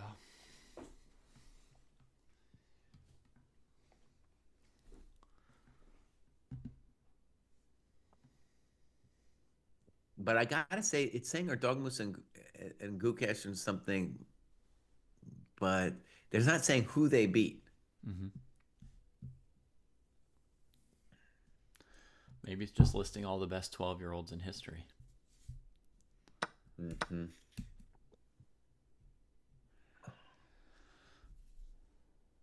All right, ef3, knight f3 played. As predicted, I will predict queen d7 next as well. Okay, so Prague beat Maksudlu.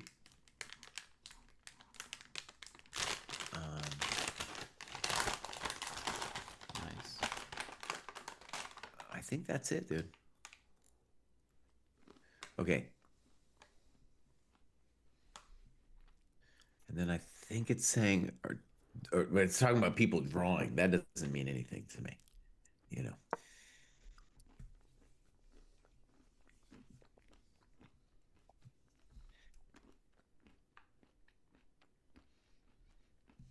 We don't have to go there, David, but I'm gonna go ahead and say that Shanklin has Hmm. a, you can call it either a clear advantage or winning position in a rook endgame against Ivanchuk. It looks like he's about to get a pawn, right? Yeah. And what's kind of cool about that is Shanklin, of course, wrote a recent book on rook endgames. Ooh, Do you have Jesse, a here's signed something copy of for you. that one, David? Sorry, what's that? Do you have a signed copy of his rook endgame book? Of course, yeah. Yeah. Back here. Theoretical rook endgames. I got a I'm bunch gonna of guess signed you have. books here, actually. I'm gonna guess you haven't had the time to go through it though. No, but I've gone through some of the positions with Sam himself in person. So Mhm.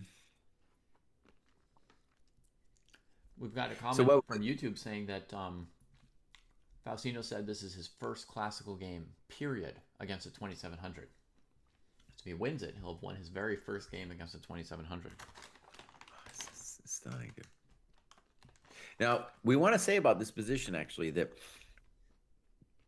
Faustino's here.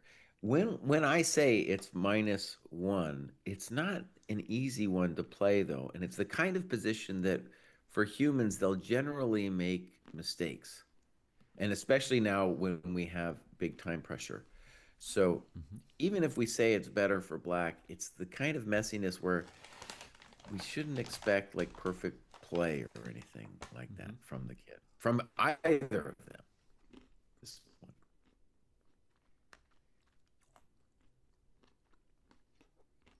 One question I have for you, David, is on Queen D7, which maybe is your best move.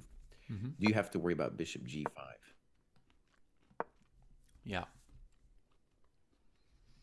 that's the main thing I was wondering about, Jesse. Mm-hmm. One little detail would be Rook F3, Rook E7. Mm-hmm. To mention that, and this is part of why I was thinking, his advantage is just this bishop. But you were so excited about the knight landing on F4, so that made me wonder: Bishop G5, Knight G5, Knight F4. There is that some big deal?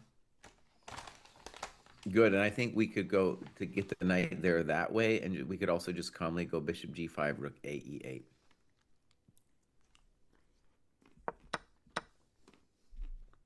Mm-hmm. Um, Yeah, but so if we do Queen D2 that, played. Queen D2 might be a good move, by the way, because now we're saying, look, you can't do no Knight F4, buddy. mm-hmm. Queen D2 is a nice move. So we're jamming, we're claiming that black is jammed, and we're also claiming that you can't prevent Bishop G5 with H6 because I'll just play Bishop H6. Yeah, but look what black can play now. Knight G3. Hello. That looks mildly pleasant. So I'm imagining it. Oh God. By the way, White has a super big issue where his knights are crud because they both want to go to E5 and black has not moved that pawn. Mm-hmm. So yeah, Knight G3 looks the most plausible.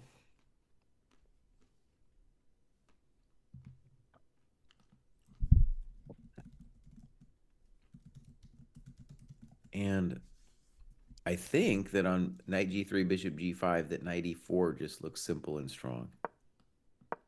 Mm-hmm. Yeah. Yeah. Knight G3 looks pretty good here. Pretty good. He waited forever, dude. When he played Knight H5, there was a pawn on F2. Now he's like, I'm going to G3, buddy. Well, and that was part of the problem with F3 is it wasn't only allowing Bishop H4, but it was allowing Knight G3 ideas too.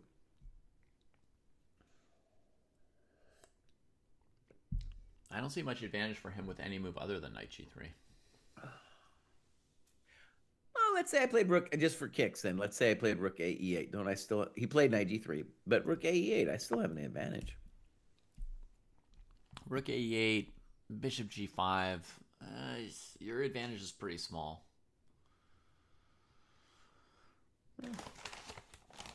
Okay. Anyways, knight d3 makes a lot of sense. And David, are we? I'm still at -1. Where are you at on this thing? I'm still at minus 0.4. Okay. I've never gone further than that. To me, this does not look good for white. To me, it's plus or minus 0.1 on my eval.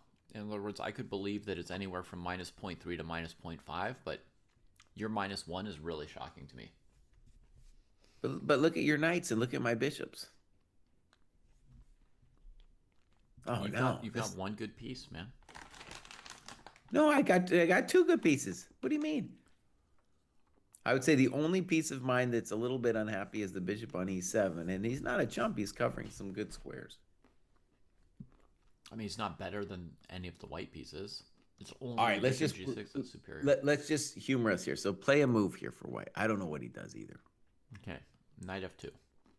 Okay, knight f2. So this is called assuming the position.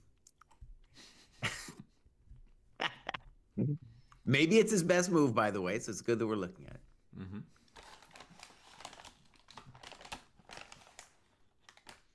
And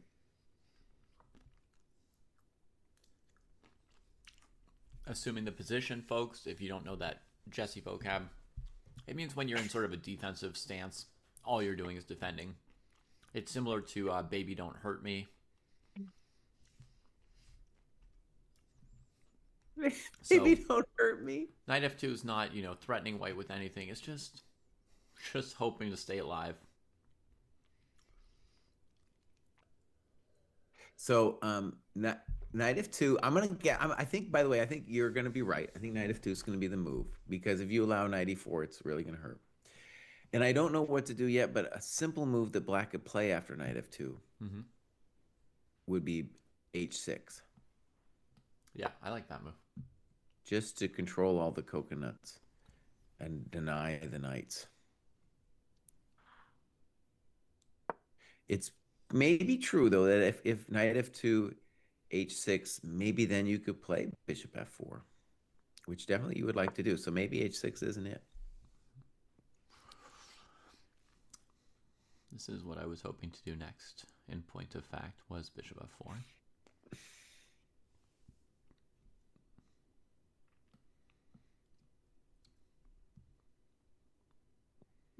Black will need a good move after knight f2.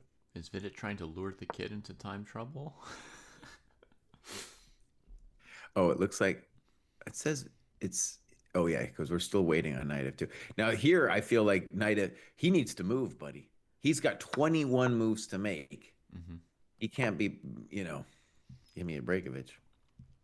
Folks, why might knight e4 be a big deal, right? Why are we playing knight f2 for white? Why does Jesse say knight e4 is so brutal? Well, the thing is the queen has a limited number of squares, and if knight e4 gets played, she's going to be forced somewhere quite awkward, right? Like onto a light square or onto the back rank, trapping the rook on a1. Maybe, Jesse, maybe you could play rook a d1, knight e4, queen c1. Maybe that would be one version of allowing knight e4 where you're not completely busted. I don't think it's. I think it's always just worse for white. I don't think it's ever. Well, it could become completely busted, but I don't think it's lost yet. All right, knight f2 has been played though. All right, I'm going to go with h6. Mr. Pruess is going bishop f4. He can change his mind if he wants to. Then I'll play knight f5. And I'm going to claim your pieces are shite. I know your claim. You don't have to repeat it. I might be threatening knight h4. I don't know. We'll worry about it when it happens. Rook e2. He says he's not worried. Okay. I'm mildly worried.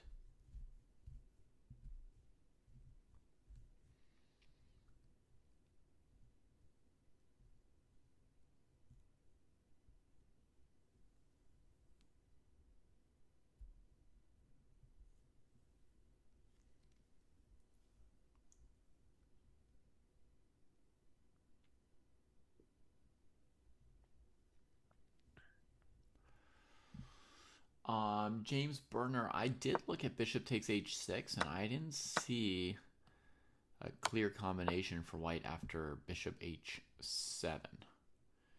And yeah, I was looking at how the bishop's covering knight g5. I thought about knight g5. I thought about rook e7, and I didn't see anything here. So if you saw something beyond this, let me know about it. But if not, this is what I saw for h6. Yeah, that's what I thought too. There might be something, but I didn't see it. So imagine rook e2, knight h4, David. Mm-hmm. All right, imagine all the bishops. I'll trade. Living for the day.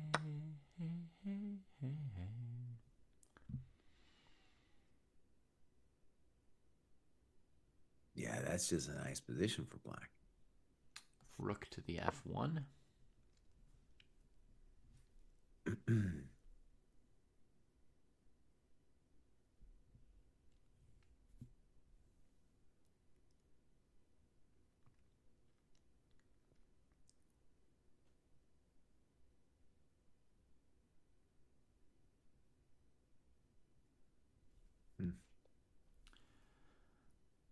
Yeah, I would say very nice position. Bishop h5 or rook f7 would be candidate moves. Your knight still doesn't know what's going on. I always have bishop h5 and stuff. Hard for you to move. But I'll start with rook f7. Rook f7.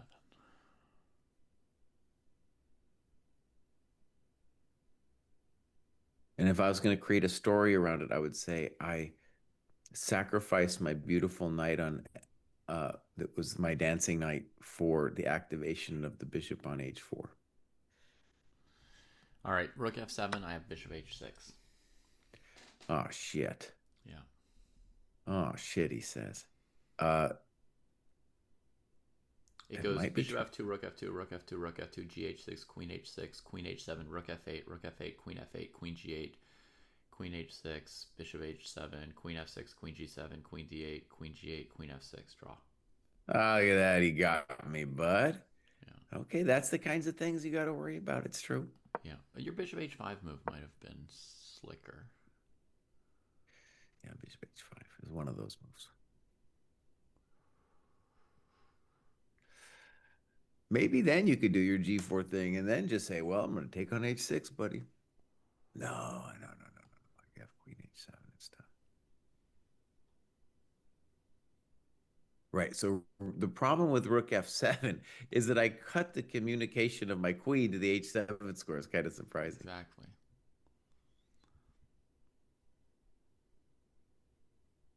And Luke is talking about maybe rook f5. So, I just want to say that there's a lot of different moves for black. Okay, let's see what happened. Knight f2 played. And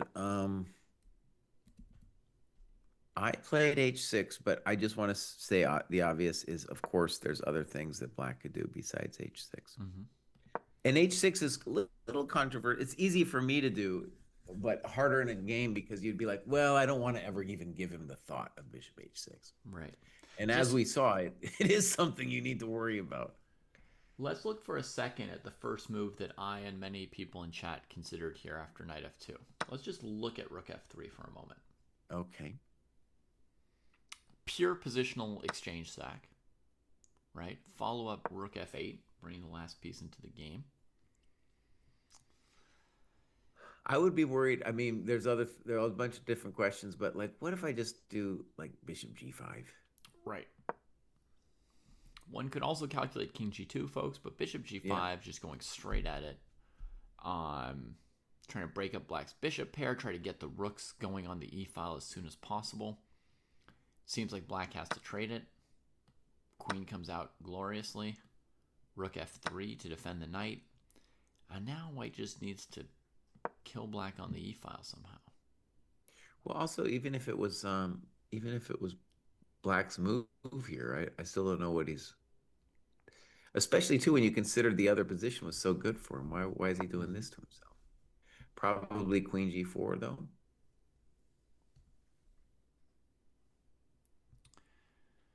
You say queen g4 instead of rook e7? I mean, rook e7 too, but I think we should stop this variation. I don't think it's going anywhere. Yeah, I agree. Black's dead. We can see that white just takes over. The rook's great on the e file. Bishop on g6. It's like a beautiful piece, but like a beautiful positional piece. It's not checkmating the white king here by any stretch. So I don't think h6 is going to threaten rook f3 either. It's going to have to be some more building from black here. And let's say the obvious. The reason we're playing h6 is it's a good control move, and we're trying to prevent white from unscrambling with like a bishop g5. Yeah.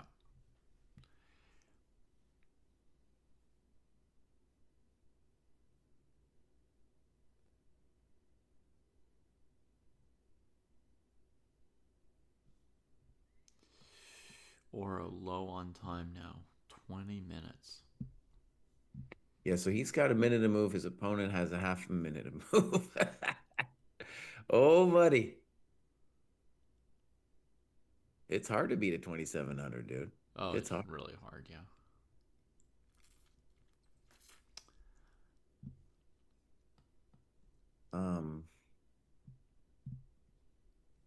Yeah. All right, I'm gonna do like a real quick Jesse. I'm just gonna click through some boards that I've got my eye on, just to have a sense of who's winning or losing this round. If it takes me more than a minute or two, you can tell me to hurry up. We got Bobby Cheng against Peter Lecco. Deep into this end game arena. And the time has been made up by Lecco. Overall, Lecco's okay. He's okay. Okay, Yufa against Xiong.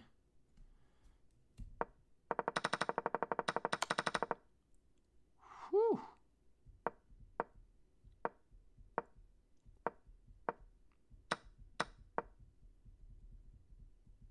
I'm going to go ahead and say Shanklin is winning. That's my take on it. Shanklin Ivanchuk. We saw it around here. Oh, and Oro just played a really potentially very deep move. It's maybe a dumb move. It may be a dumb move, but I understand it, and it's at least got an interesting idea. Dang, he's playing some deep chess, bruv. Is he planning to play bishop f8 to keep the bishop pair? Yeah, no bishop for you, buddy. Now let's just talk about this for a second. Whether or not this is actually correct, it shows incredibly a deep idea. So what do I mean? Maybe the engine finds something wrong with this move. Who knows? But it's a very deep idea because you're saying, I want to keep that bishop pair no matter what. And I'm going to claim that the only point of you going to the g5 square is to get some exchanges to free your position. Mm-hmm. And now you're not going to free your position. Yeah. It is very anti-intuitive to play rook fe8 because the rook on a8 is like, bro, what about me? I thought I was going to e8. Right. And f8 looked like a good square for the rook. Yeah. So we were talking about taking on f3 and stuff, and now he's like, no, I'm not interested in that, buddy. Yeah. It's the kind of strategy you'll never find in a game of checkers. You know, this is some real chess stuff here.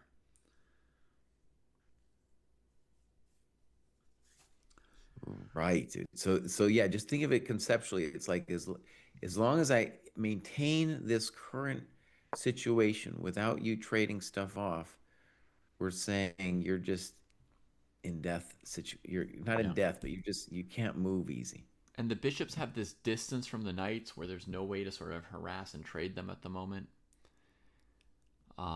So Vidit plays bishop f4 like we were playing against h6, right? Just challenging that knight. Move along. And I was guessing knight f5 here. Mm-hmm.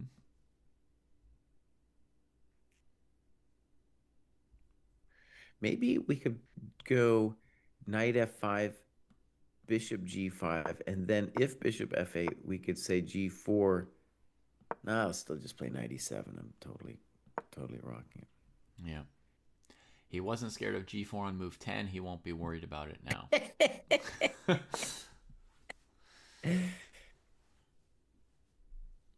Yeah. All right, I'm gonna click around some more. Salem versus Abhimanyu Mishra. Very positional Skiatsk.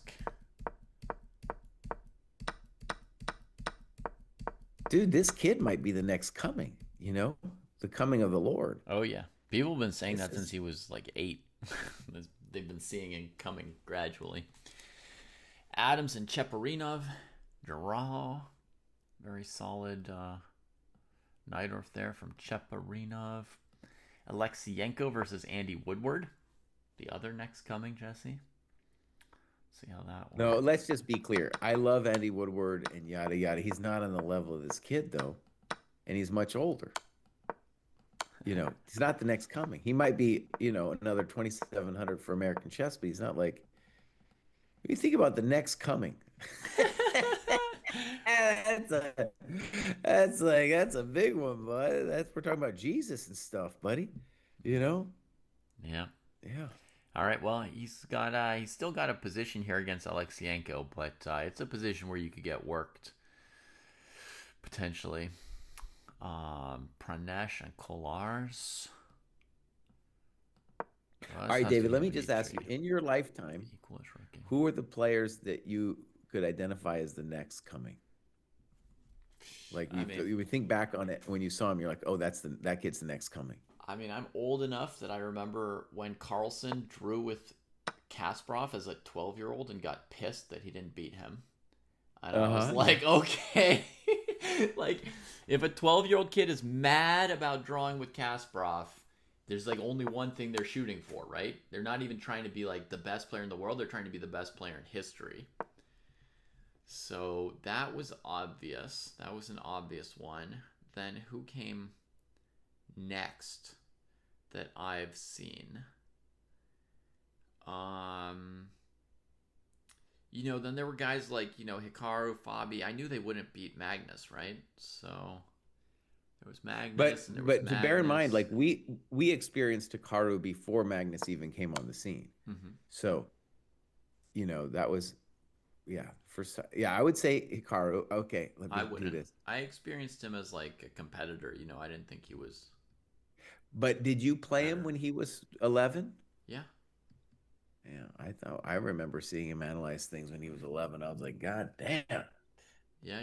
Then he had a moment where he didn't prove himself the next coming, but that was as a young adult when he was like 16, 17. We were like, well, I guess he played too much blitz chess. He had very, very, very fast board vision. Yeah. Around that age, 11, 12, 13. But back then, Jesse, I was trying to become world champion, so I wasn't like impressed by anything or anybody, I hadn't taken my lumps yet.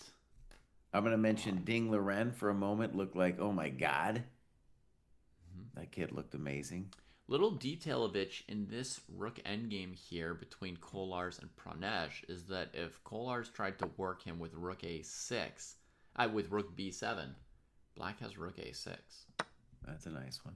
That's just a little, just drop that there for some of you who want to know a little rook endgame technique. This is a critical one. Otherwise, a move like rook b7 just busts you. That's using your extra doubled pawn.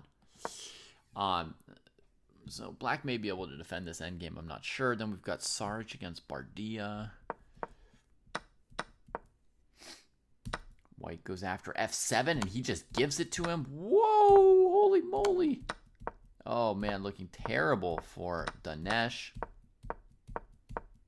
Down Aponovich. And his king's far away. Oh, my God. Oh, this is terrible. Why did I pick Dineshvar to win this match? Why did you? Because he was in your prejudice with the Indians? No, oh, somebody said you're anti-Croatian in chat. Now I understand what the comment was about. It's because the two Croatians are facing people from my junior team, I believe in my juniors to make breakthroughs at some point. So I'm anticipating bishop f8 now. I'm sorry, with the Faustino game. Bishop f8, we could hope knight h4 and say, well, at least I'm not getting smoked. A knight trade doesn't help white very much, in my opinion.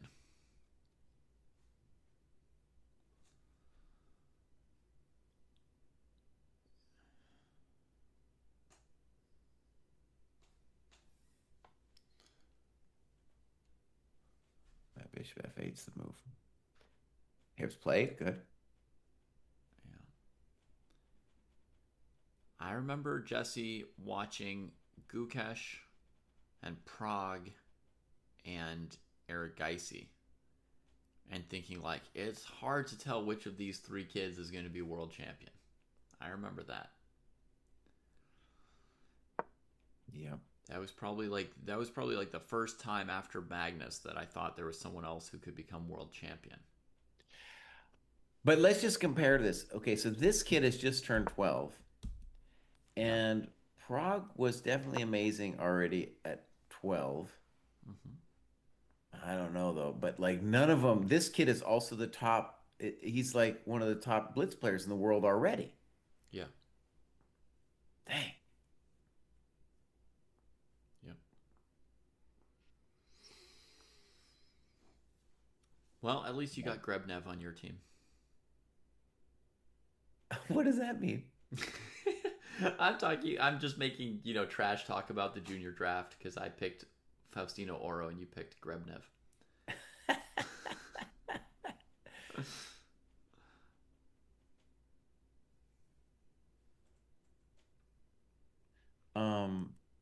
All right, David, let's talk eval here.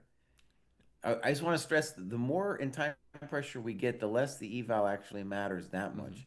But Well, I think I guess I'm I still think at he's negative playing one. extremely well, Jesse. I think he's playing like a game to make everybody pay attention.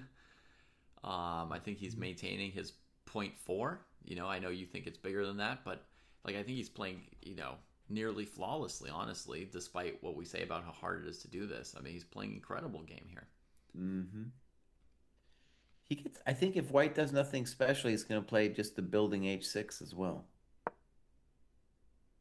Maybe White should try to hack the rooks off. Actually, I got a suggestion for Black to make progress: Queen f7, Queen c4. Yeah, any kind of play on the light squares. Just creeping in. You can also always expand with the a pawn, like Jesse mentioned long ago, a5, a4, and stuff. But that's why I want to get the rooks off for White. If I'm White, I just want to get let's go rooks. Yeah, take them. I'm actually not in a hurry to play h6 for Black. I mean, I know we were thinking about h6 for a while, but Faustino's idea to go rook e8 just to avoid the trade with bishop f8 and not touch those pawns, because the longer you don't touch the pawns, the harder it is for the knights to figure out like where are we trying to get to. There's nothing for White to take purchase on. There's no bishop takes h6 idea, which I kept using to try to resolve the position. It's just hard for White to play. There's c4. I'm going to try to find the vid feed here. I hadn't even thought about that. So vidit Oro.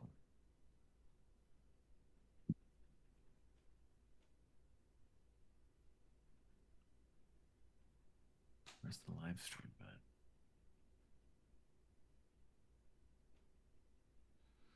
c4. Nice move from Vidit. That's not easy to make progress against here.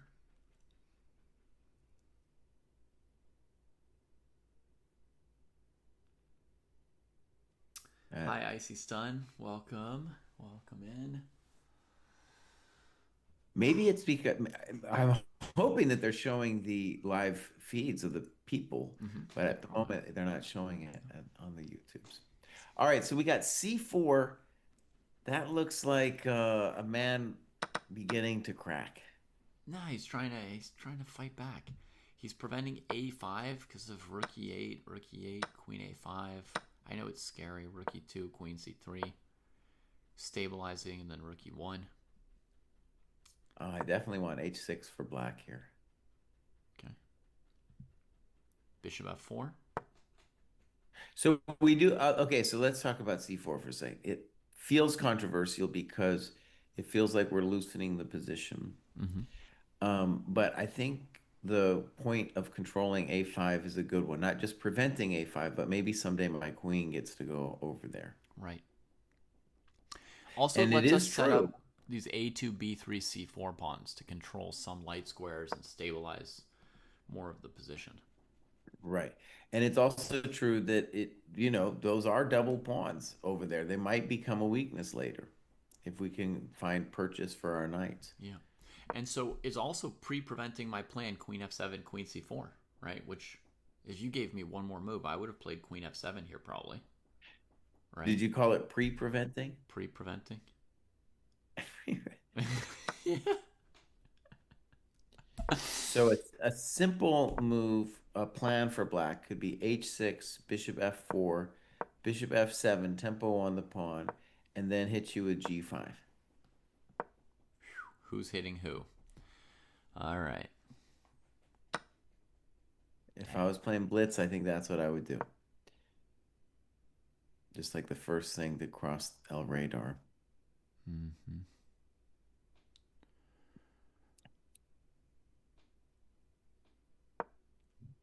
Because also, let's just say the part of the point of g5 is I want to fix El bishop on f8, turn him into the beast that he was always meant to be. Mm-hmm. Well, that's definitely in it. I mean, that's just a nice position. Then bishop g7 next, and Yeah. I was just looking at piece sacks. I wasn't. I wouldn't disagree on the eval if I have to back up. I was looking at bishop e5, knight e5, takes on oh g5. my God, None of them quite worked. no. We got to Queen move. f7 played. Queen f7 played. Queen f7 is going to be b3 b3. You better have a follow up. instantly. And now we'll see what Faustino's idea is here. Jesse, I'm a GM today. I saw this whole Queen f7 thing coming, c4, trying to deal with it. But what is Black's intention now? This is what I don't know. Hmm. What is intention? I don't know. He doesn't even know his intention. He's thinking after b3.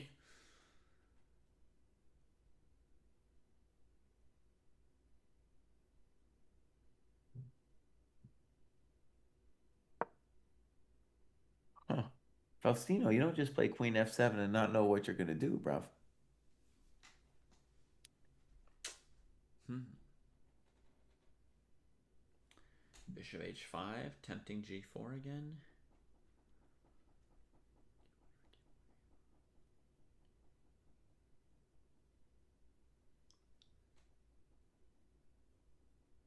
Huh. I didn't like, unless I don't see the idea of Queen f7. I'm Mm-hmm. not sure I like. This is the first move that I'm like, maybe I don't like it from Right. what he did. What's coming next?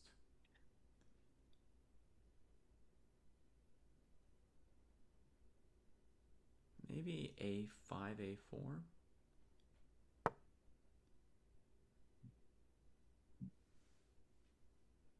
Somebody on YouTube, Jesse, is saying that it's just the top 10 boards that have live feeds, not every board. Good. Thank you for that. I think that was my guess. Yeah. Blunder. Blunder. FIDE. Gonna come and put Faustino up there, bud. Maybe they'll scramble a camera for him for the second game if he scores something against Vidit here, a draw or a win. Ivan also cautions you that the live feeds have engine evals overlaid over the videos. Yeah. Oh God. Someone wants to know if Shanklin's winning. I'll go back and look briefly. My gut is, yeah, he is. It feels like he's going to be 2 pawns up, which would be enough. And his time usage suggests he's very confident here. Yeah, good. Guy probably not getting enough here against Mamedyarov. Looks like he's flagging down a piece. So that was a dramatic game. He took a shot. He took a shot at him. Oh, Sarich. Good play, good play. Draw for Kolars and Pranesh, yeah. Makes sense. All right, knight g3 played. He's going for the spice. I was thinking maybe this move.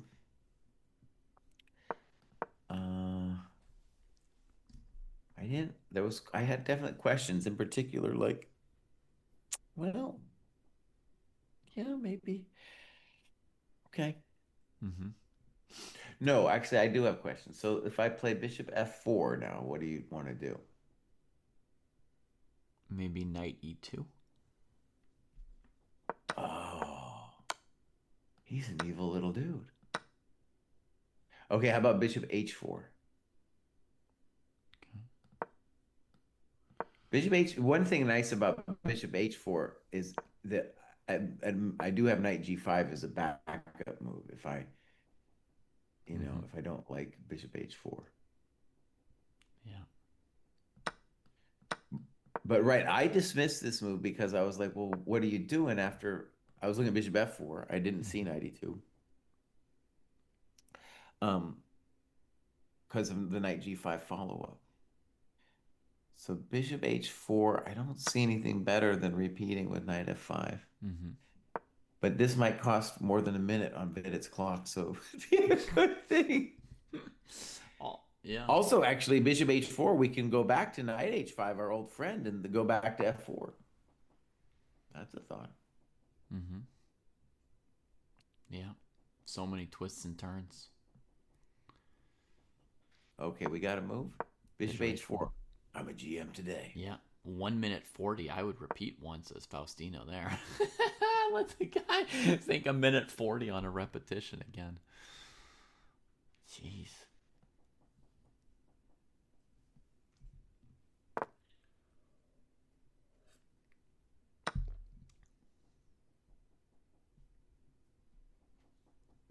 Oh, we got games clicking all over the place. Adams Cheparinov, I should have closed because that was a draw. Alexienko h4 h5 against Woodward.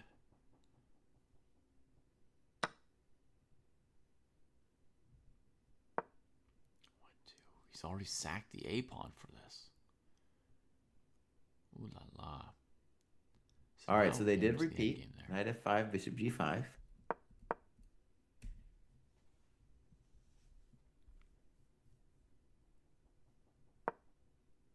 Oh, he's going back. He's going back because he's tempting. He's asking him, spend some moments on whether you want to repeat the position. I think he's going to go back to h5, but Yeah. I think it's going to go bishop h4, knight f5. I'm just toying with you, Oh, Vidit. yeah. I'm 12 years Vidit's old clear. and I'm toying with you. Vidit's clear on his role in this game. Wait, kid is maybe repeating. He went back to f5. Yeah, that's threefold. Oh no. Oh no. I was like, David, I have to take a break from the stream because I got to go make a video on the positional genius of this kid. And Yeah. instead, I'm getting this. Positional genius. Positional genius. Oh, It's like no. Magnus versus Fabi, you know? He wants to take it to the tie breaks. Just. Or like Grishuk at that one candidates tournament that had matches and tie breaks. Do you remember that, candidates? It's hard to beat a 2700, dude. Yeah. So Faustino gets white tomorrow, and then Vidit.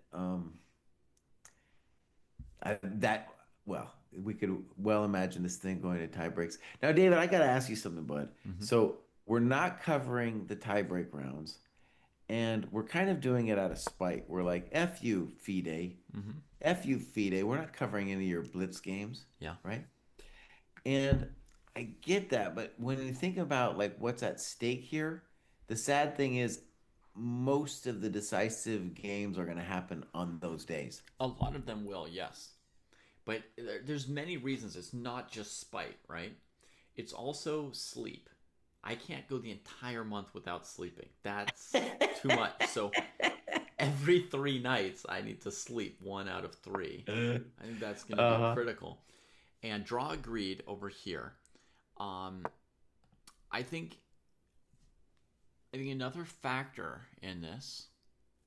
Wow, Mishra is going to get a draw here against Salem. It looks pretty pretty acceptable. Mishra is a drawing Um, machine. yeah.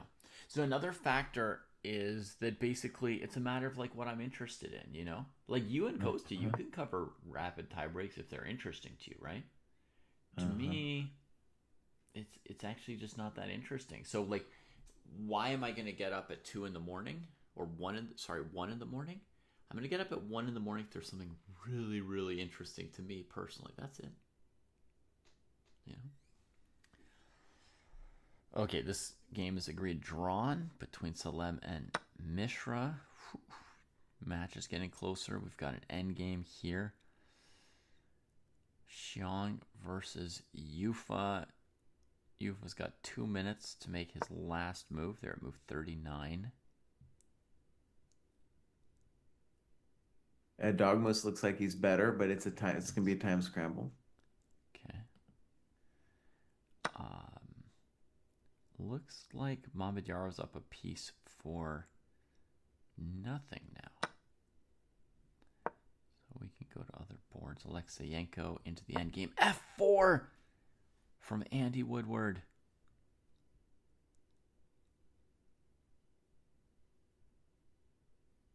Nice.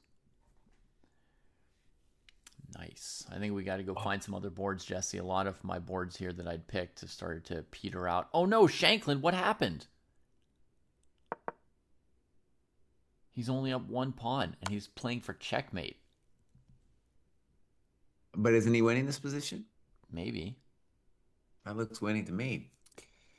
So the idea is to play g4, king h4, king g6. Yeah, he's hosed, man. And if white plays g4 to prevent it, you give it Rook Chekovich F3. and take like this. And that's winning too. Okay, Shanklin's winning. Brilliant. Dang. Brilliant. Okay, I'm going to go hunting for other games, Jesse. Well, how about we do that Hunting. Woodward game? But You want the Woodward game? I guess I haven't spent too much time on it, but Gukesh has not won his game yet, nor Arjun, nor Prague. They've still got intense positions. Geary. Oh, Geary's got a weird position. Oh no, they're way further along. Okay. yeah, that's spicy. Woodward's down a pawn, but I think he's got compensation. Yeah, it's intense, right? Oh, and I haven't even looked at Mr. Keimer yet. Right. That's what people were telling me was that Keimer's position was spicy. It's almost Shanklin's won. It's well, congrats. First of all, let's just moment of celebration for Shanklin, dude. The Yeah. guy's had a rough time of it, and here he is winning round one with black. Yeah. Well, he hasn't won the fully round one. He's round, let's call it 1.1. He's won, and so beautiful position for him to make a comeback in chess, beating. We were talking about people who were comers. And there was definitely a point in like 1988, 89 when it looked like Ivanchuk was going to be the greatest player the world has ever seen. Yeah. Now, we have to hope that Ivanchuk won't retire, that he'll keep playing chess. Bluebaum's winning, dude. We were wondering about Bluebaum. Mm-hmm. Man, we'll see. Maybe Bluebaum's going to show us something here, man. Yeah.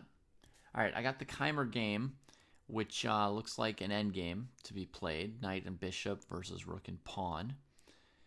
That'll be a real endgame battle for a while. Wei Yi won his first game. That's the first decisive result on these top players that I'm seeing. Mm-hmm. Although, I mean, Mamedyarov has also won here. It's mate in one. No, there's a rook on f3. What is he doing? He's doing something really fancy then. Mamedyarov is doing something really fancy, Jesse. Look at this move. Queen f3 check. What? Wow.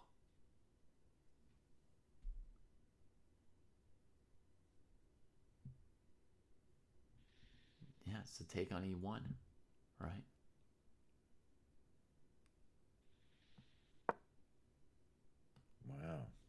That's very fancy. Rook f3. Rook e1.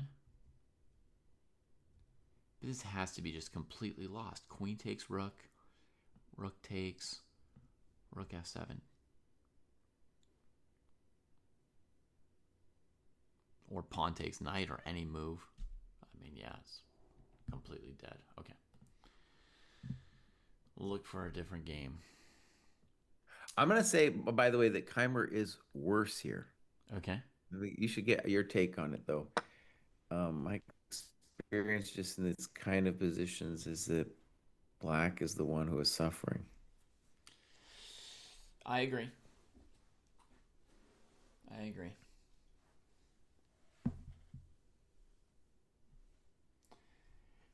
I think so, Skibix. I think if it's 9 games in the same tournament, that should count.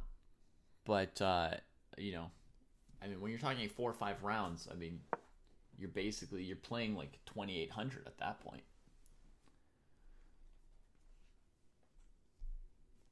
And somebody in YouTube was saying earlier that there's a rule that if you get to the round of 16, you get the GM title automatically. Some special World Cup rule. Hmm. So I'm going to modify my take, by the way, David, in the Keimer position. I think like the what Keimer is doing is claiming that the knight on a7 is actually kind of funky, it and is. the if nothing else, Black could play bishop e6 now and then bring his king in, and so I'm going to adjust it to being like unclear or equal here. Fair enough. Bishop e6 and bringing the king over is the most obvious plan, regardless of whether the knight's funky or anything else, right? I mean, we got to keep our eye Right. on white's pawn majority. Mm-hmm. Yeah, I don't know. It's a tough end game. Maxime won today. Hans drew. Mohamed Yarov won the game that we were watching before. It looks like his opponent resigned after playing queen f3 check. Maybe flagged while playing it. Maybe resigned while playing it. Similar.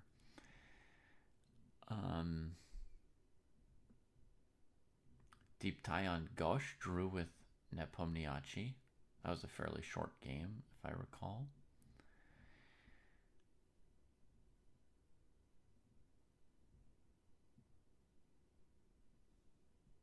Aronian won against Gauche, the other Gauche, Aroniak. Richard Report, funky position here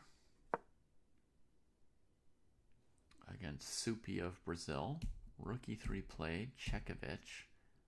Is he going to be able to win that bishop on a2 here with queen c2, queen a2?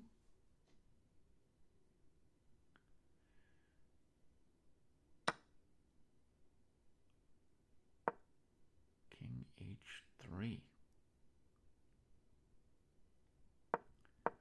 Now we might as well trade on e3, take on a2. That's an extra piece for rapport. GG.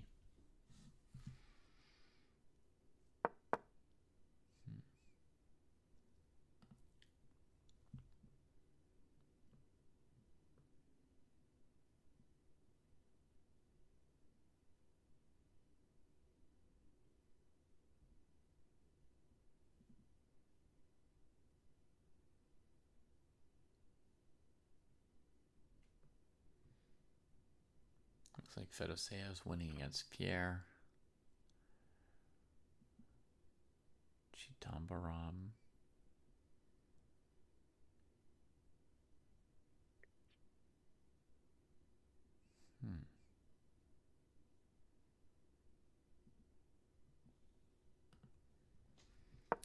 This might be an interesting endgame.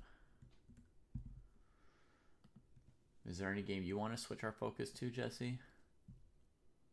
I'm dealing with a life event, bud, but I want. Okay.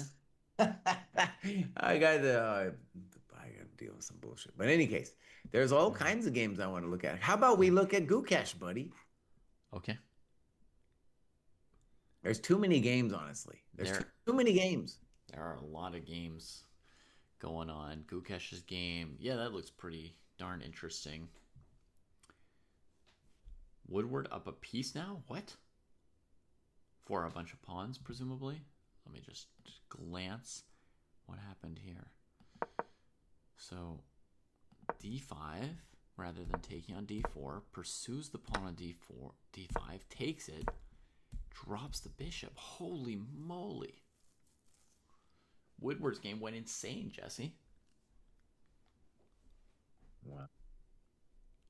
He's playing on seconds here. A little calculating machine. Claimed by Jesse not to be the next coming. He can't take on c1 immediately, though. That's a little bummer. Rook d8 to d7, huh? Oof. That is a bit of a bummer. So the king comes over. White could play rook d7 here. That looks like a real candidate. Yeah, I don't think this is working out for Woodward, dude. I think, by the way, if we're going to do this, we should just take off the sensei eval because we're not sticking on one game. Right, I will take that off at the moment. And if we pick a different game to follow, then we'll bring it back.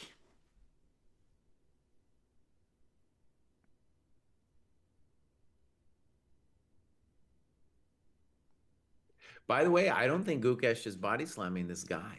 No. This random GM. Yeah, he's just got a position. Well, he's not totally random. He's from Kazakhstan, so there you go. He's pretty good. Nogerbeck. Let's see. He won his first round matchup against Raja Rithvik. They were seeds 128 and 129. They had the same ratings. The first round there.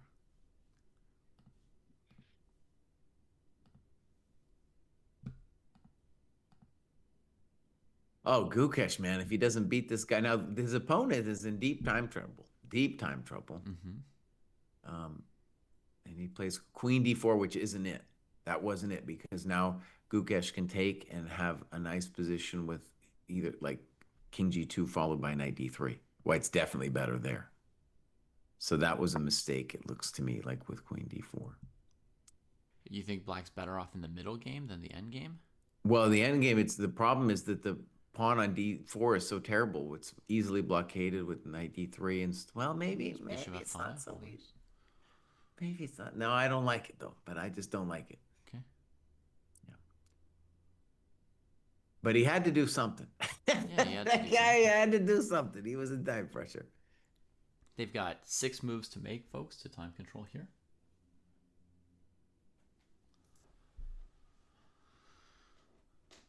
All right, but I got to go deal with something. Yeah. It's like a meeting with the teachers virtually. So I'm going to have to talk with them, and then I'll be back in a second. In a second or in like 20 minutes? I'll switch. Let's call it more like half an hour. Yeah. All right. I'll switch my views for a second. Yeah. And I'll just end the Zoom call and call you back. Okay. All right.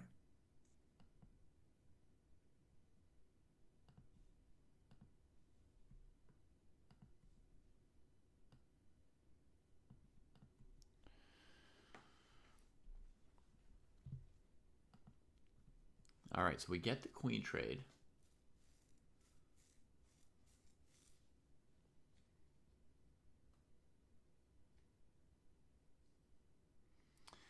To me, it's not as obvious as it was to Jesse what's going on here because, black does have bishop f5 to support this pawn, rook d6 to support the pawn. I don't know if white's going to want to play rook e7 to c7 or rook b5 or king g2 or king f1 or g4. I don't even know what the next move is here, basically. Can we take a look at Max's game? I am from the Netherlands. I would have never guessed, Luke. I would have never guessed.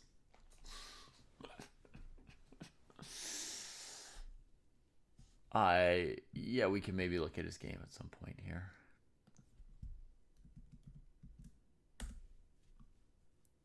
If we put Gukesh over there.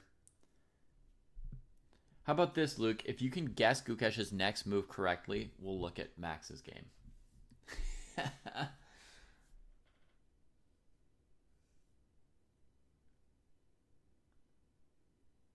two knights. People are going for knight f5 as opposed to f5. The bishop d3 variations. Nope. Don't know anything about that, Kuribo. Sorry.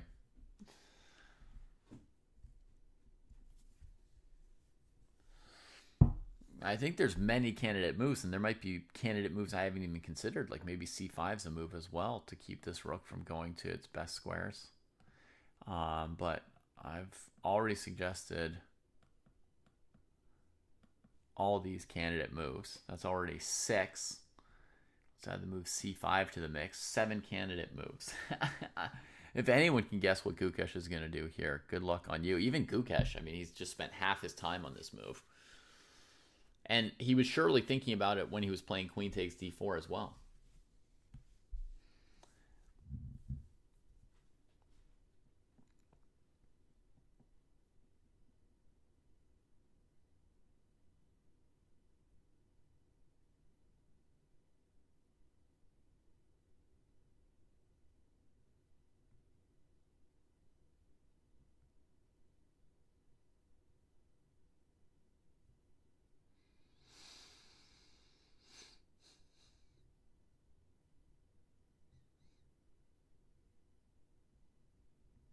Okay, I'm thinking of a very weird move now.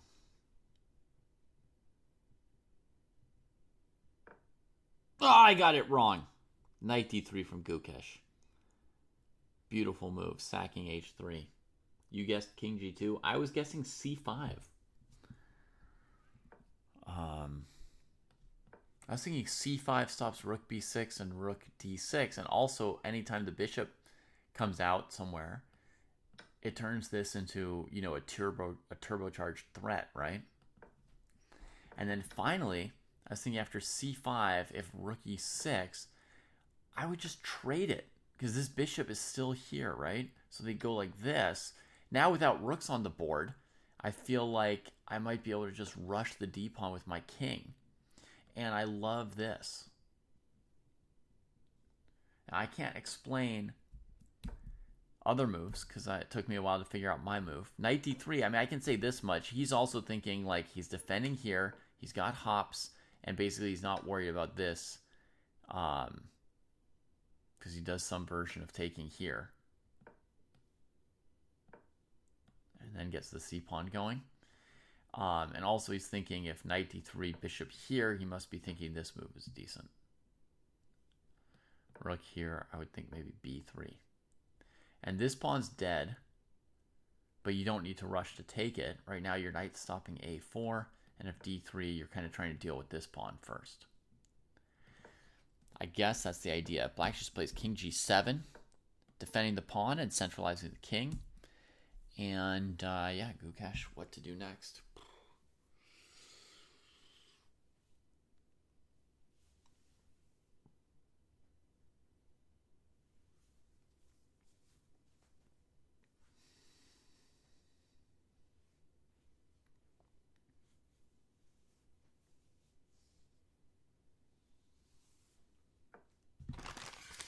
Sorry about your warmer dom.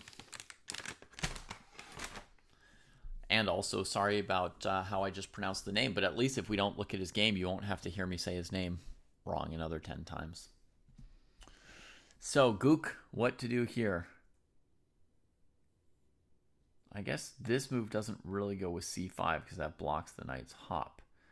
So what does he want to do next?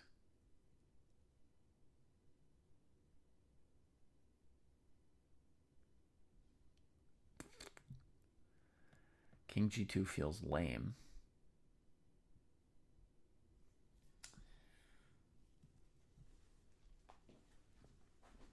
Rook b5 makes sense, anorexia.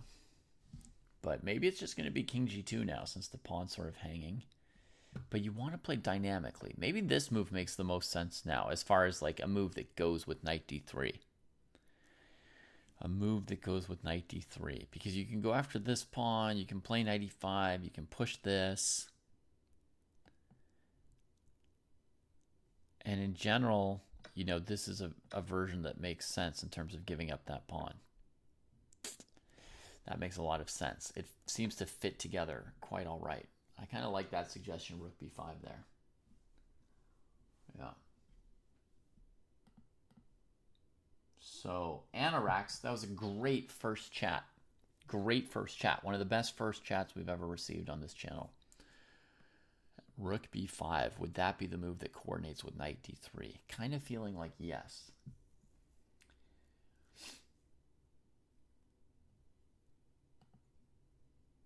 Oh, Gukesh down to seconds as well. How tense. 4 moves to play for both players on the increment here to get to move 40. Endgame probably favorable to white at the moment, but it feels like it could stop. It could flip on a dime and go either which way. Knight c5 is also consistent with knight d3. I was just thinking that move as well. But against rook b6, I didn't yet figure out what the next move would be.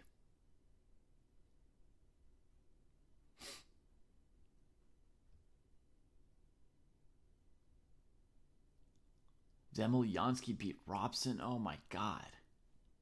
I predicted Robson in that match. Dang. Ah, my bracket. Now he's thinking. He's not playing rook b6. Rook b6 feels very forced. 0 seconds showing. Rook d6 played. What in the blazes? Is that it? Is that an expression? What in the blazes? That move looks reasonable as well. You'd be very bold to take this pawn and let this one go.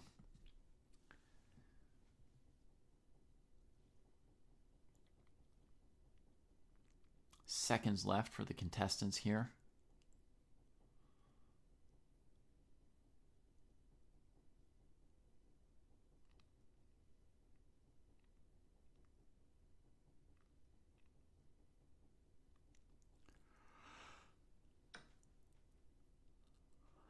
Bishop takes b7. Had to be calculated. That's why Nogrebek went down to 2 seconds. To me, bishop b7 is not obvious. He takes with a knight. Oh my god. Bishop takes d3. What? Gukesh says that Nogrebek miscalculated.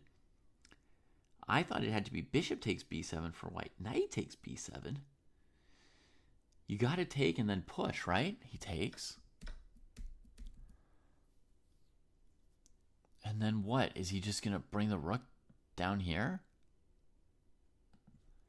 Then black will have rook b6 once you retreat. I guess the knight's kept at bay at least, so there's no like game-winning tactic for black. But it seems like once you don't have rook b5, that this move will be fine for black. d3 played. White hasn't yet played yet. Bishop f3 to d1. Oh, says Kalen. Bishop f3.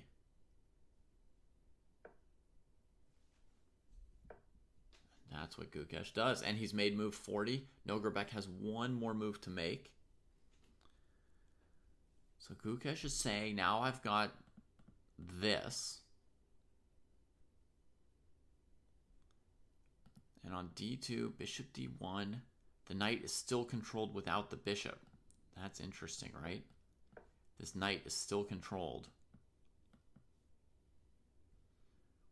And so, you know, white just brings the king here, puts this pawn this way at some point. And if black doesn't play d2, if they sort of hold off on it, the next thing you know, white plays c5, kicks the rook. You know, rook goes back, c6, etc. Okay, so he's winning now. It feels like. d2 played.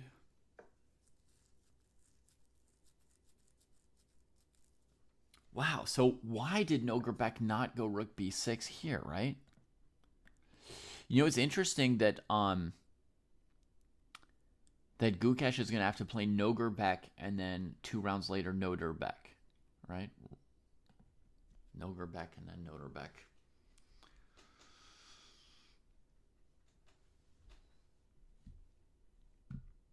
Rook b6 looked so much simpler and more obvious to me. He goes for this move here, which is tactically tricky, and seems to also have miscalculated it. No going back, huh? Oh, I see you're from the Netherlands, Sam. I see you all. FIDE broadcast claims Zemlyansky checkmated Ray Robson. My goodness. I heard something similar in my chat. Somebody claims that that Zemlyansky had won.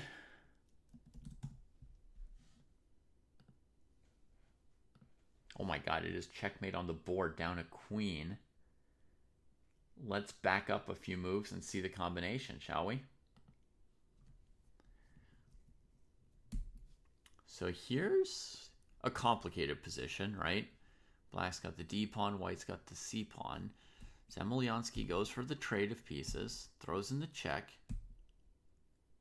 King here. Rook d5, that's going to get you queen h5. No, it goes for the rook. Check. Oh!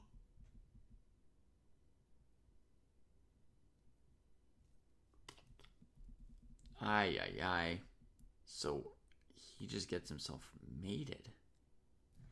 In this position, knight f8 would have lost to just this angle here, right? Check, you're forced here and take this. So he came up, rook here. Got to keep the rook defended here. Oh, it's just a forced win for white. So this position was just lost for Ray. I mean, rook d8 was just coming next. It's just winning. There's nothing he could do here. Brutal.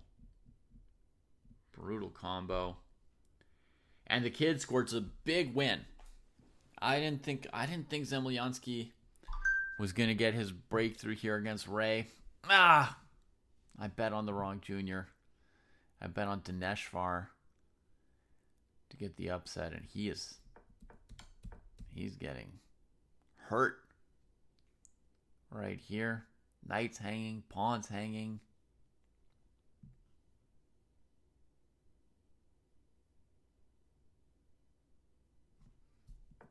Why not take on c3?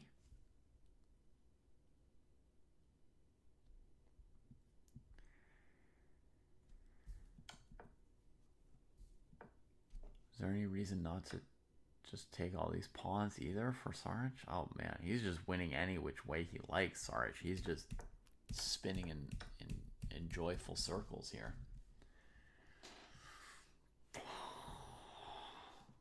Brutal. All right, I got some of these predictions wrong, folks. We're told that Kamer won the knight on a7 against Kovalenko. Let's see how that played out. We had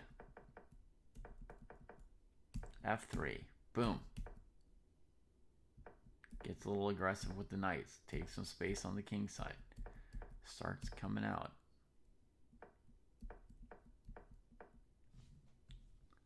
Fears king d2, knight b1, knight a3. So keeps the king at bay. Black king comes in. Yeah, offers the two knights for the rook because he can always trap this knight. a4 takes. Won't let the knight out.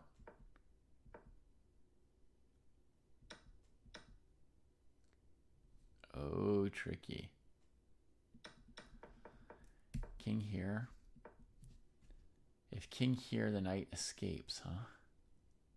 And then king here, knight f7. Vague drawing chances for white. But instead, Vincent tries to just kill him.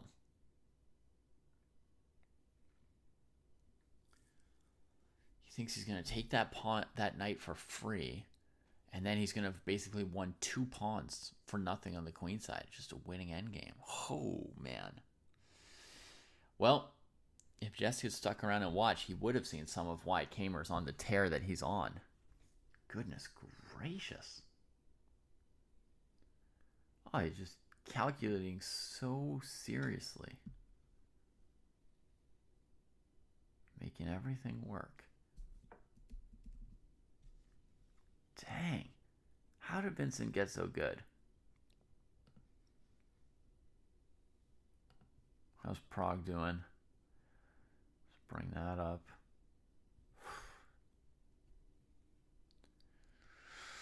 Still quite unclear against the other Aussie, Kuibakarov. Did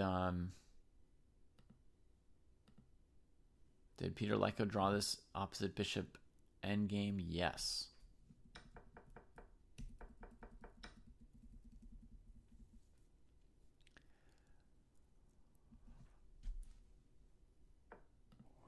Draw agreed.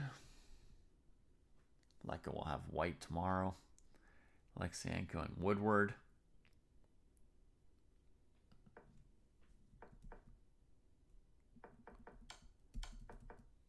Alexyenko repeats once, then he goes for rook d7.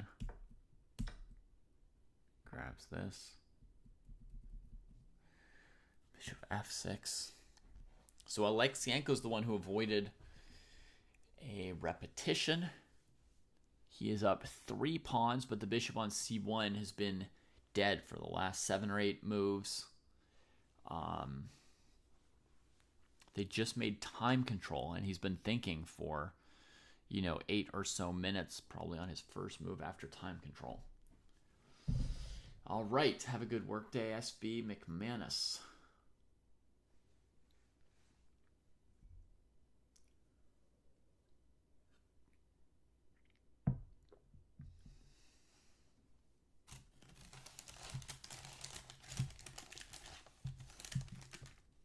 And pretty much all the games should have made move 40 around now, right?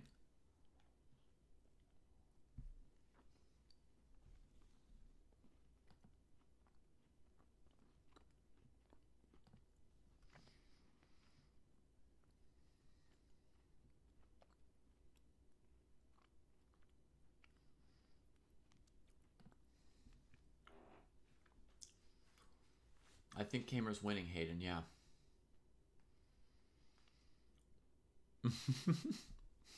Cheers, Luke. Congrats on your test. This looks very good for a niche.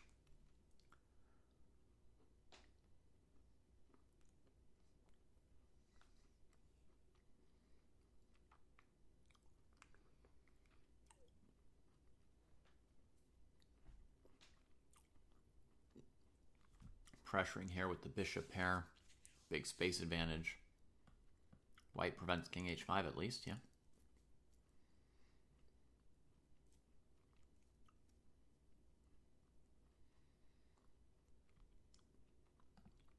I think against bishop g4, he would have to go here, but the bishop just came from g4, right? Say bishop f5. Making way for the king, bishop here.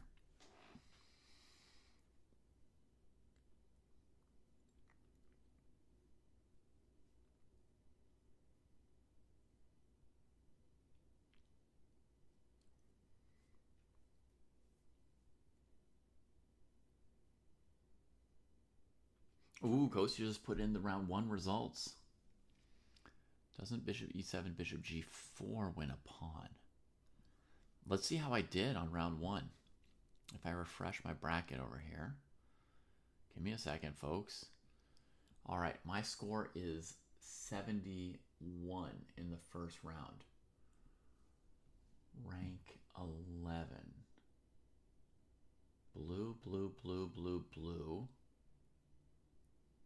There's a red. Second red. That's like the sheet gets corrected.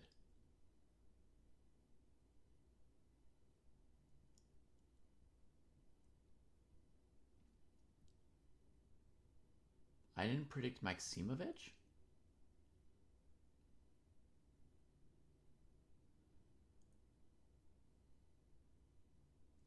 Kostya, I think you may have put one result in wrong, maybe?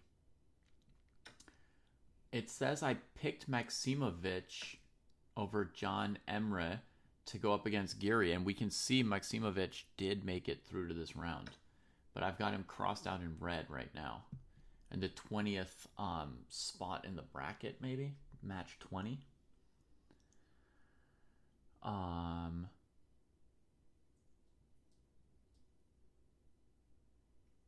Yeah, I'm just having a look. I don't.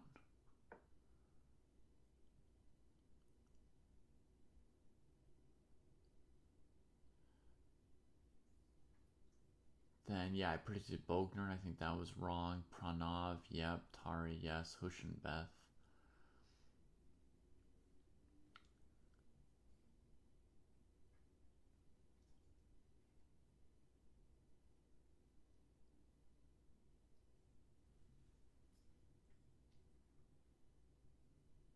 Yeah, I got Siddharth Jagadish wrong. Pretty happy. Pretty happy with the first round results here. Pretty happy. Meyer, Adomas. Oh, Kostya, here's another mistake, I think. It says Mendonca is in blue for me, but Wang Shishu beat Mendonca, right? That was that was the biggest upset of the first round. So that should be red for me, I think. Kovalov is playing Kamer right now. Kolars and Pranesh are playing each other. Or they drew this round. Mendonca lost Kostya, yeah. Sorry. I know. I'm pretty sure he lost. I mean, I was watching the game as he lost. Grebnev.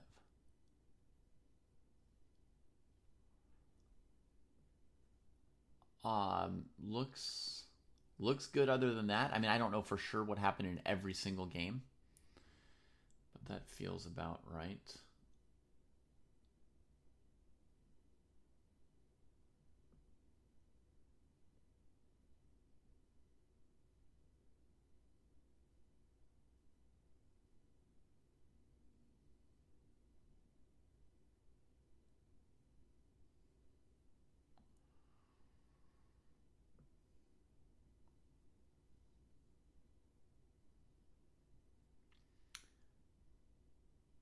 You picked Mendonca. You thought he would win round 2 against Erdomas. I picked Erdomas to win the first 4 rounds. I have Erdomas over Vidit in round 4. You have him going out in round 2. Okay, then you're not that wrong.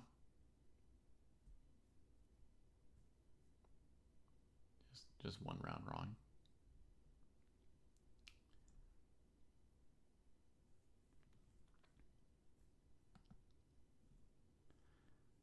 Okay, so with those 2 corrections, my score is still 71 as before. But my rank went up to 6th. So some other people lost a point off of those adjustments.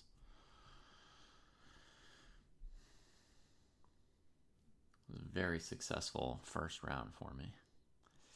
All right, king comes down to e1. Bishop e7. Somebody in chat was suggesting bishop e7 here would be a good move. Kamer and the candidates right now would be a great sight to see. Yeah, playing great. So let me see if I can understand what somebody was telling me. They're saying bishop e7 and then bishop g4.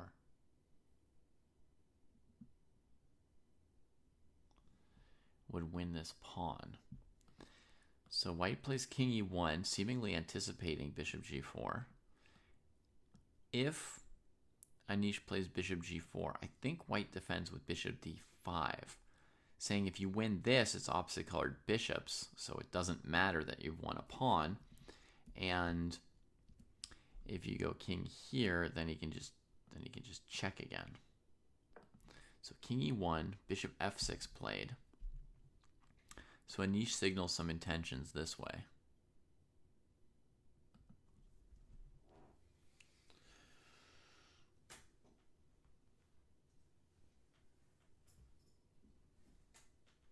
I don't know what kind of mate you're going to see on Kamer's board, but I think you're going to see Kamer win this round.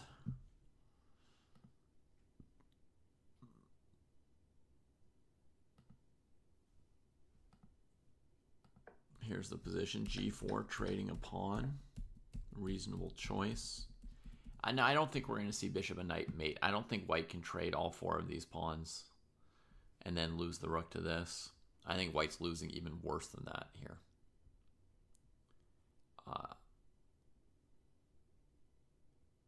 Yeah, you could honestly resign against Vincent in a position like this. Let's check on Yufa and Jeffrey. Oh my god. Is this live?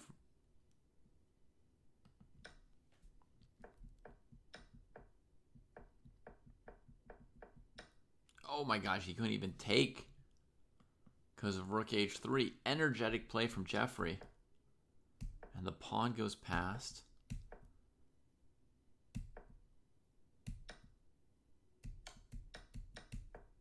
Oh my god, Jeffrey winning the game. This A pawn's dead whenever he wants, you know?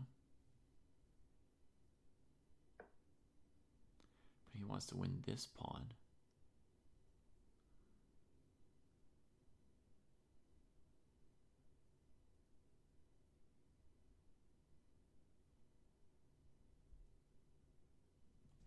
He threatened rook f1 by moving the king off of knight h7 check. Rook f1, rook f6, knight h7. So moves off, king comes up. Now against rook f1, there's knight f3. Plays it anyway. Against knight f3, maybe he'll play king here, king here. He just doesn't care about this pawn. It's so dead. Oh, man. Oh, man. No, Jeffrey's on fire today. That was really well played, that endgame. Here comes the king. White will have to play g4, g5. I wonder if on g4 Jeffrey would play g5 check? Probably not.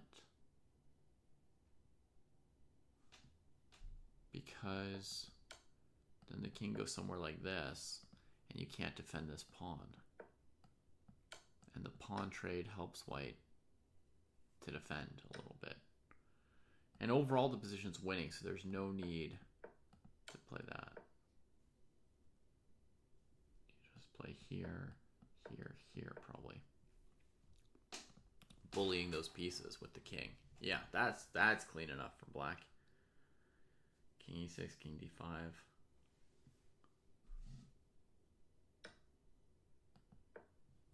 We got a move played in the game, g4, king e6.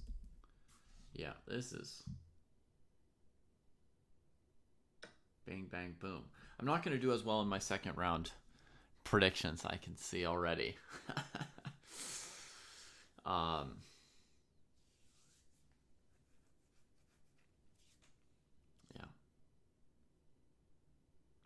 A lot of my second round picks have lost the first game.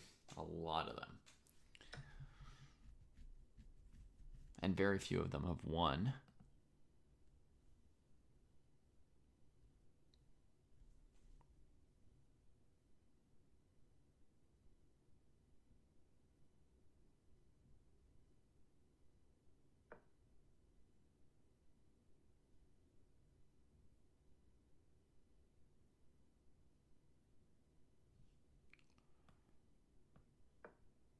What was that move? That's weird. Despite being up a piece, Sarge is using a lot of time here. King d3, hitting the knight. And if the knight moves, king c3. Defends the knight. So he could take this pawn. He could take this pawn, but then this thing goes. Agreed, blow hot, agreed. From a position of strength, CS 95, Fausti had the advantage against Vidit all game long. We watched it, so you can watch a replay of it at some point if you want. It'll be recorded on here.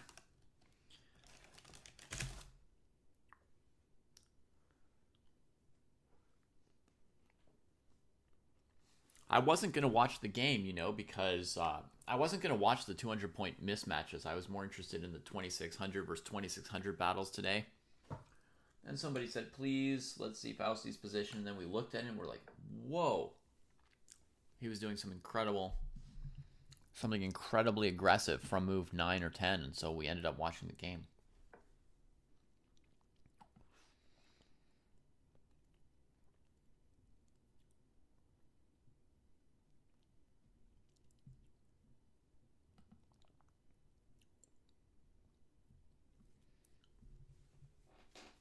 Kostya, if you want to come on or you want to take over or whatever, you just say the word.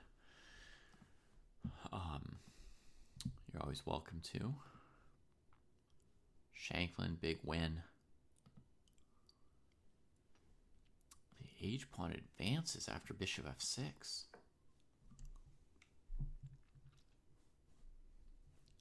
Well, wouldn't that pawn be really dead then to bishop g4? Why is that the move?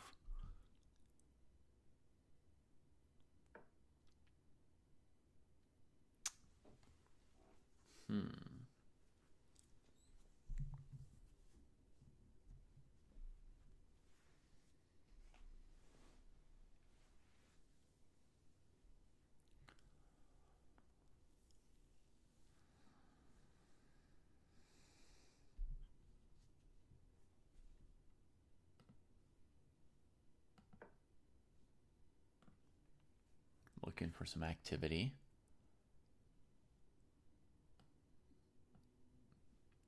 B3 looks really simple. I don't see what black has. Oh, he wants to go here? Here? That doesn't do anything. No, maybe he wants knight e4. Knight e4, right? B3, knight e4. Uh-oh. So rook d4. And Gukesh plays king f2.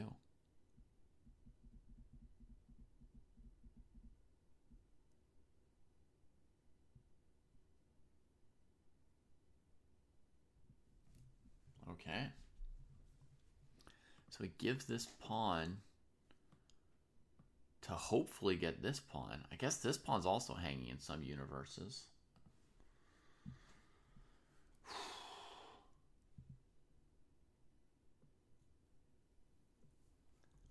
Gukesh and endgame is the best combination.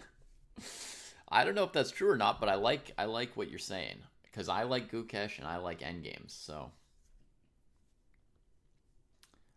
If you told me chocolate pizza was the best combination, I would say I have no direct experience. I'm not sure how to evaluate that, but I like chocolate and I like pizza. King f2. Well, presumably...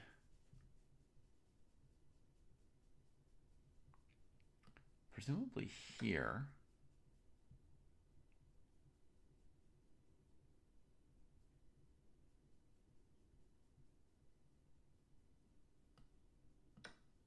Maybe here, Kalen, would be easier. Just take that pawn off the board. Give yourself a little less to worry about.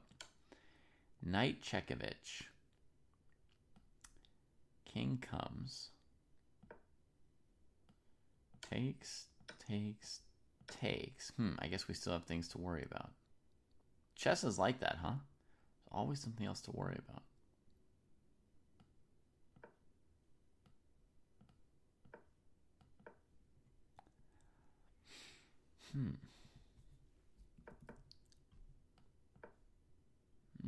Well, I did not do a clean job of that. Let's see what's happening in the game. Rook c4 played.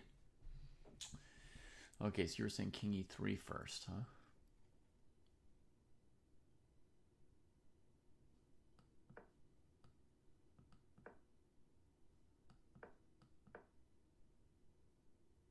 I suppose you could take it in your line.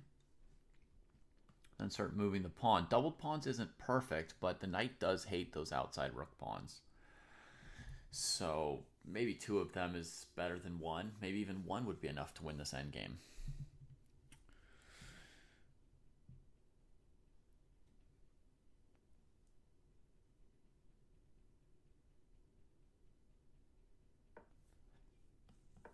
This move can be annoying in a lot of cases. Breaking white structure. Hard to evaluate. The basic idea is this pawn wins the game, period, against this knight, because there's so many open files along the way The knight can't even get to any squares here. None of these squares are defended, right? The knight needs to be on a defended square. So it just can't deal with the a-pawn. So basically you lose your whole rook to the a-pawn at some point. Pretty much. Seems winning, but there are little details to calculate throughout. You know, h4 moves and so forth.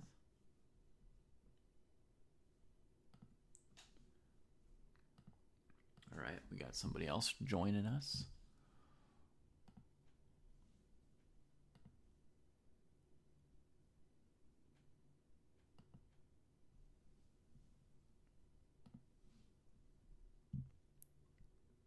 Ooh, Zoom's doing something a little weird, or OBS is doing something a little bit weird with Zoom. There we go. Get that chair in the frame.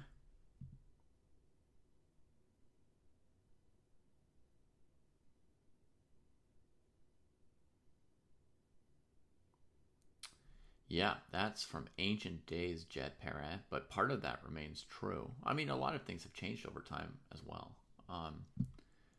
But some part of that remains true.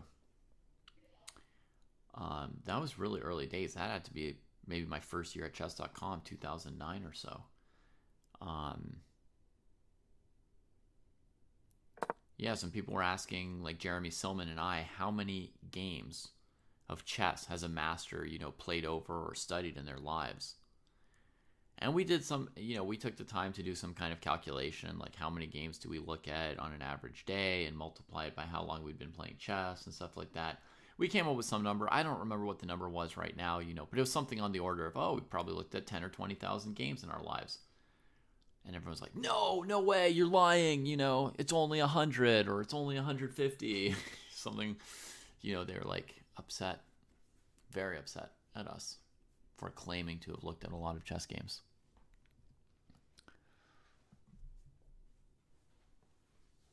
That was the origins of that thread.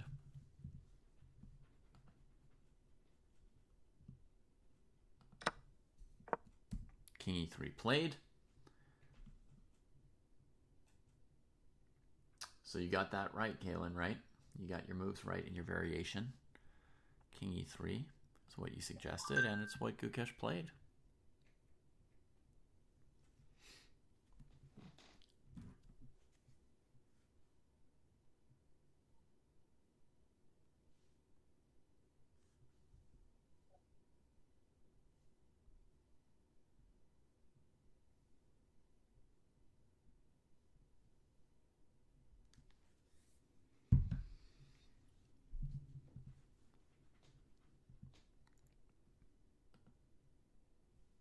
Oh, look at that. I got Xiang's technique right. Look at that. Just brings the king here.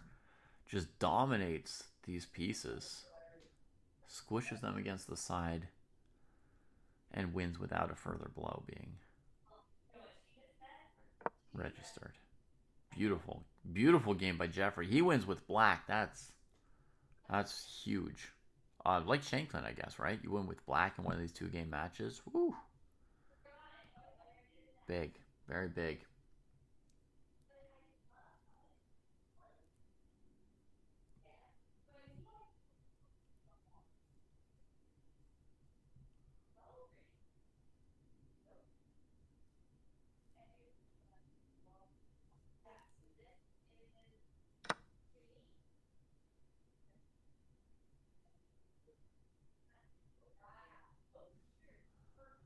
I didn't see Arjun's game today, so I don't know Blowhot.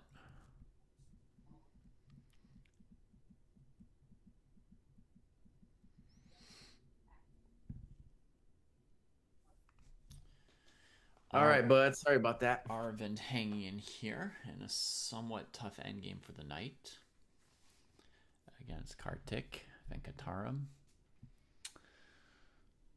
Looks to trade another pawn. Oh, that's just a draw. Come on. Just, okay. Okay.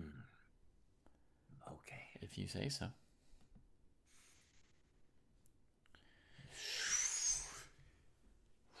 So Holy moly. Alexienko and Woodward did come down to 3 pawns against a bishop.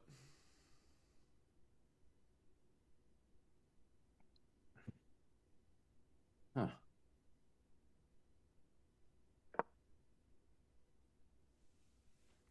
I don't have any experience in this position. No one does, my friend. No one does. Black should be able to hold it, but it's a little tricky for sure. Mm-hmm.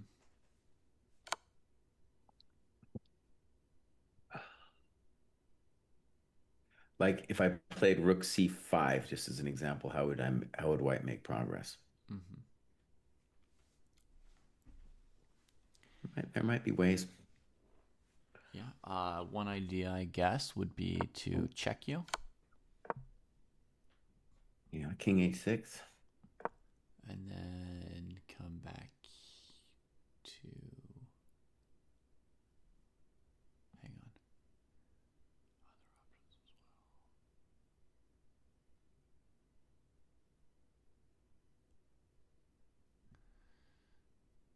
on. Okay, check. To the bishop. Sorry, not check. Check to the bishop. I'll hit the bishop with Rook F7, Rook F8, and then bring my Rook to G8. Okay. Yeah, maybe something like this. Who knows? But I don't. That didn't feel forced to me. But yeah, is this?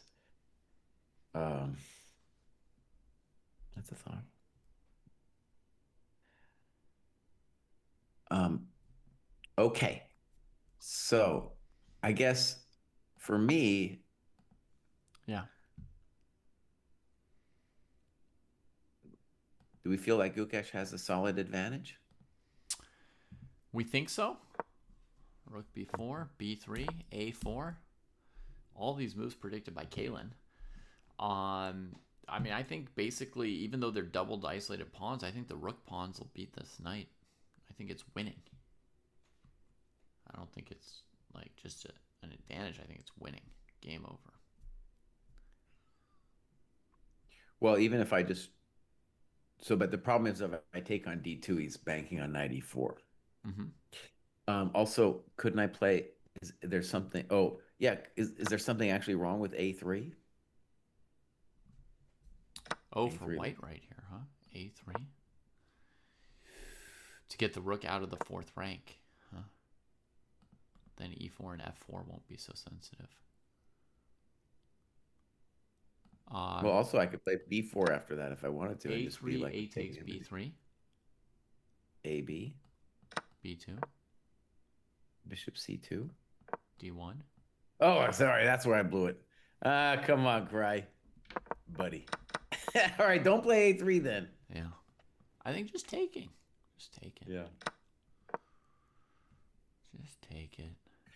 And then Yeah, start playing moves like A5, A6, and A7. Or King E2, Bishop B3 also looks good.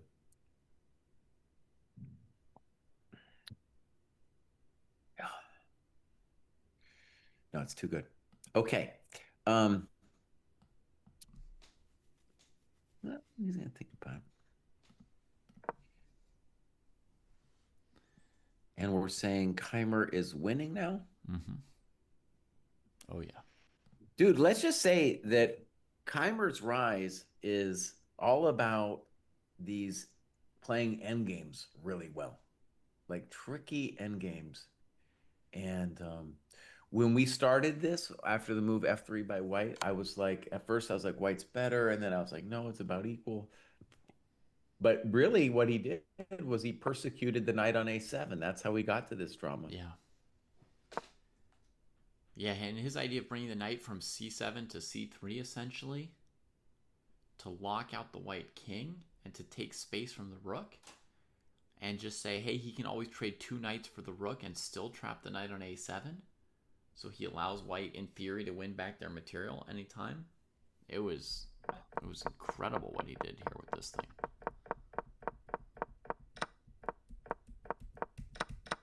And then they were in pretty good time pressure too by the time F3 was played. So it wasn't like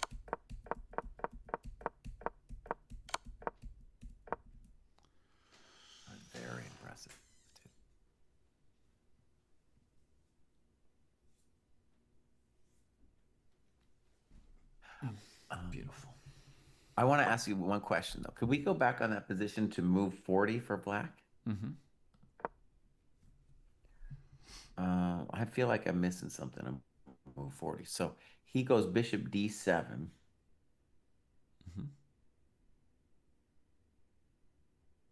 And it's confusing to me because, first of all, why aren't we playing knight b6? And on bishop d7, why doesn't rook c3? Oh, because it's so. Yeah. What's this? What's the thing, buddy? Why can't we play knight b6 and why do we have to play bishop d7? Or You could maybe you it could doesn't maybe do it matter. in either order. Dang, that's cold, dude. That's cold. Yeah. Hmm. Put the move Well, he order does he's have a going. You plan. just yeah. He does have a plan of creating an outside passer, which could become annoying, but I think technically it's got to be lost. Mm-hmm. Yeah. Yeah. White's going for h4, h5 in the game. Is that what you're talking about? Yeah, Yeah. that's his only hope. But unfortunately, it's really kind of hard for white to even stop the B pawn. Right. Black's got all these squares covered on the b file already. Hard to get this rook in position to deal with it. Like you could go rook a1, rook b1 now to be able to at least sack the rook for the pawn. And when at this point, if white plays h4, I can consider playing bishop g4. We're already talking about that kind of thing. Mm-hmm. Yeah. All right, it looks like h4 there played. is. So against h4, knight e5 is also Mm-hmm. possible. But b3, dude, But just like b3 ask him the threatening question. b2, right? Just Yeah. get back. Whew.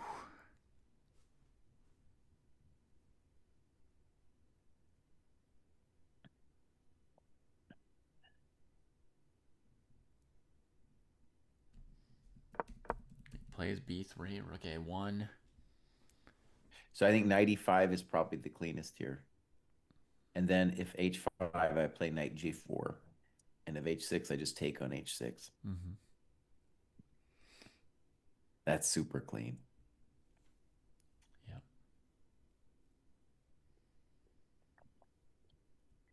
Very impressive, dude. You can imagine a strong GM seeing the knight on a7 and being like, well, I've seen this kind of thing before where I have the rook and pawn versus two minors and the king is cut. And like, he probably shared my first instinct when he saw that position in his head. He's like, okay, I'm going to be fine. Mm-hmm. Right? Of course, the knight's going to get out. The knight didn't get out, bro. Never did, no.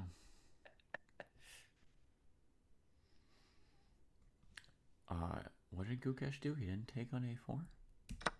No, Dude, he just sat there thinking. He might still take on f4. On a4. I think he will yet take on a4. Andy put his bishop on h4. Mm-hmm. Getting behind the pawns. And g5 gets played. And now he's maybe got the concept of rook c5 to try and go sack. Rook c5, rook b6 though. Oof. B6 is maybe a good move. But then king h7 or something, right? Yeah, rook h6, check, and king h3. Mm. Interesting. Okay. And we push the bishop away using this tactic.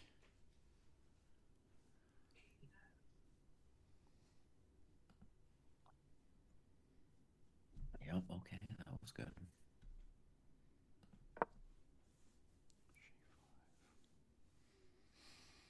There's too many games to keep track of. Yeah. All right, so people were saying that Gukesh must have seen a defense on BA4 because he was thinking for everybody. He finally did play BA4. Mm-hmm. That's got to be one thing. Yeah. I'm assuming rook b2 is black's idea. I don't know what else he's supposed to do. Oh, that's a good move.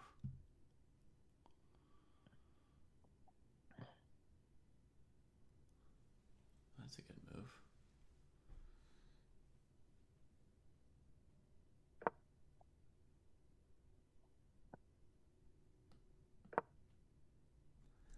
Rook b2 played quickly.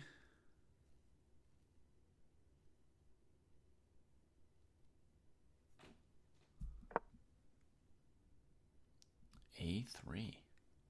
Mm-hmm.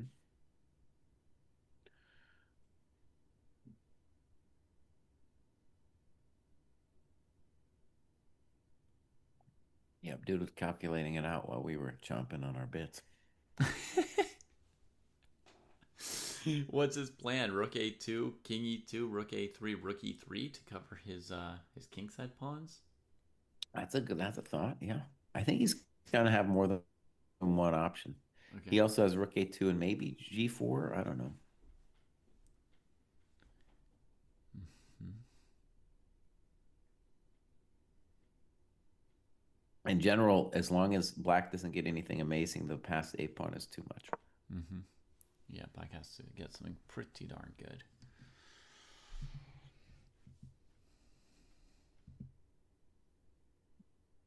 It's true. I love So you seeing these just guys play their end do you games. just have a bunch of windows open, David, and you kind of go from one to the other? Is that how you're doing this? I've got a bunch of tabs in the same window, so the screen capture is in the same place. Yeah, yeah, yeah. I meant. Yeah. Okay, so here, Daneshvar spent 22 and a half minutes on this decision. You know, do you take out the c pawn that's really dangerous, or do you take out the kingside pawns? He took out the kingside pawns and let that c pawn there go. And now they're locked in this thing. There's one pawn left.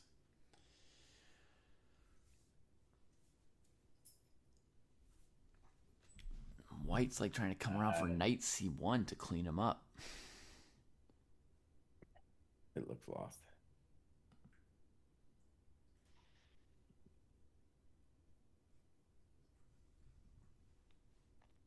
That's what you'd think. You'd expect such a Pozitsyask to be lost. I'm not anti-Croatian like you, bud.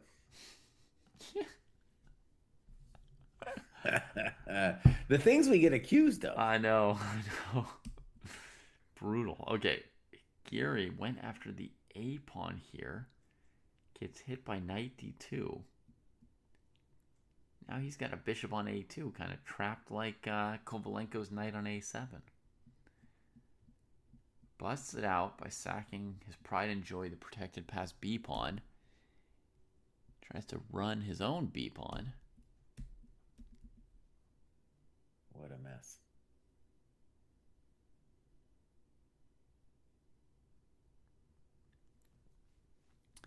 Knight b3. The moves to calculate here for how few pieces are on the board are pretty confusing.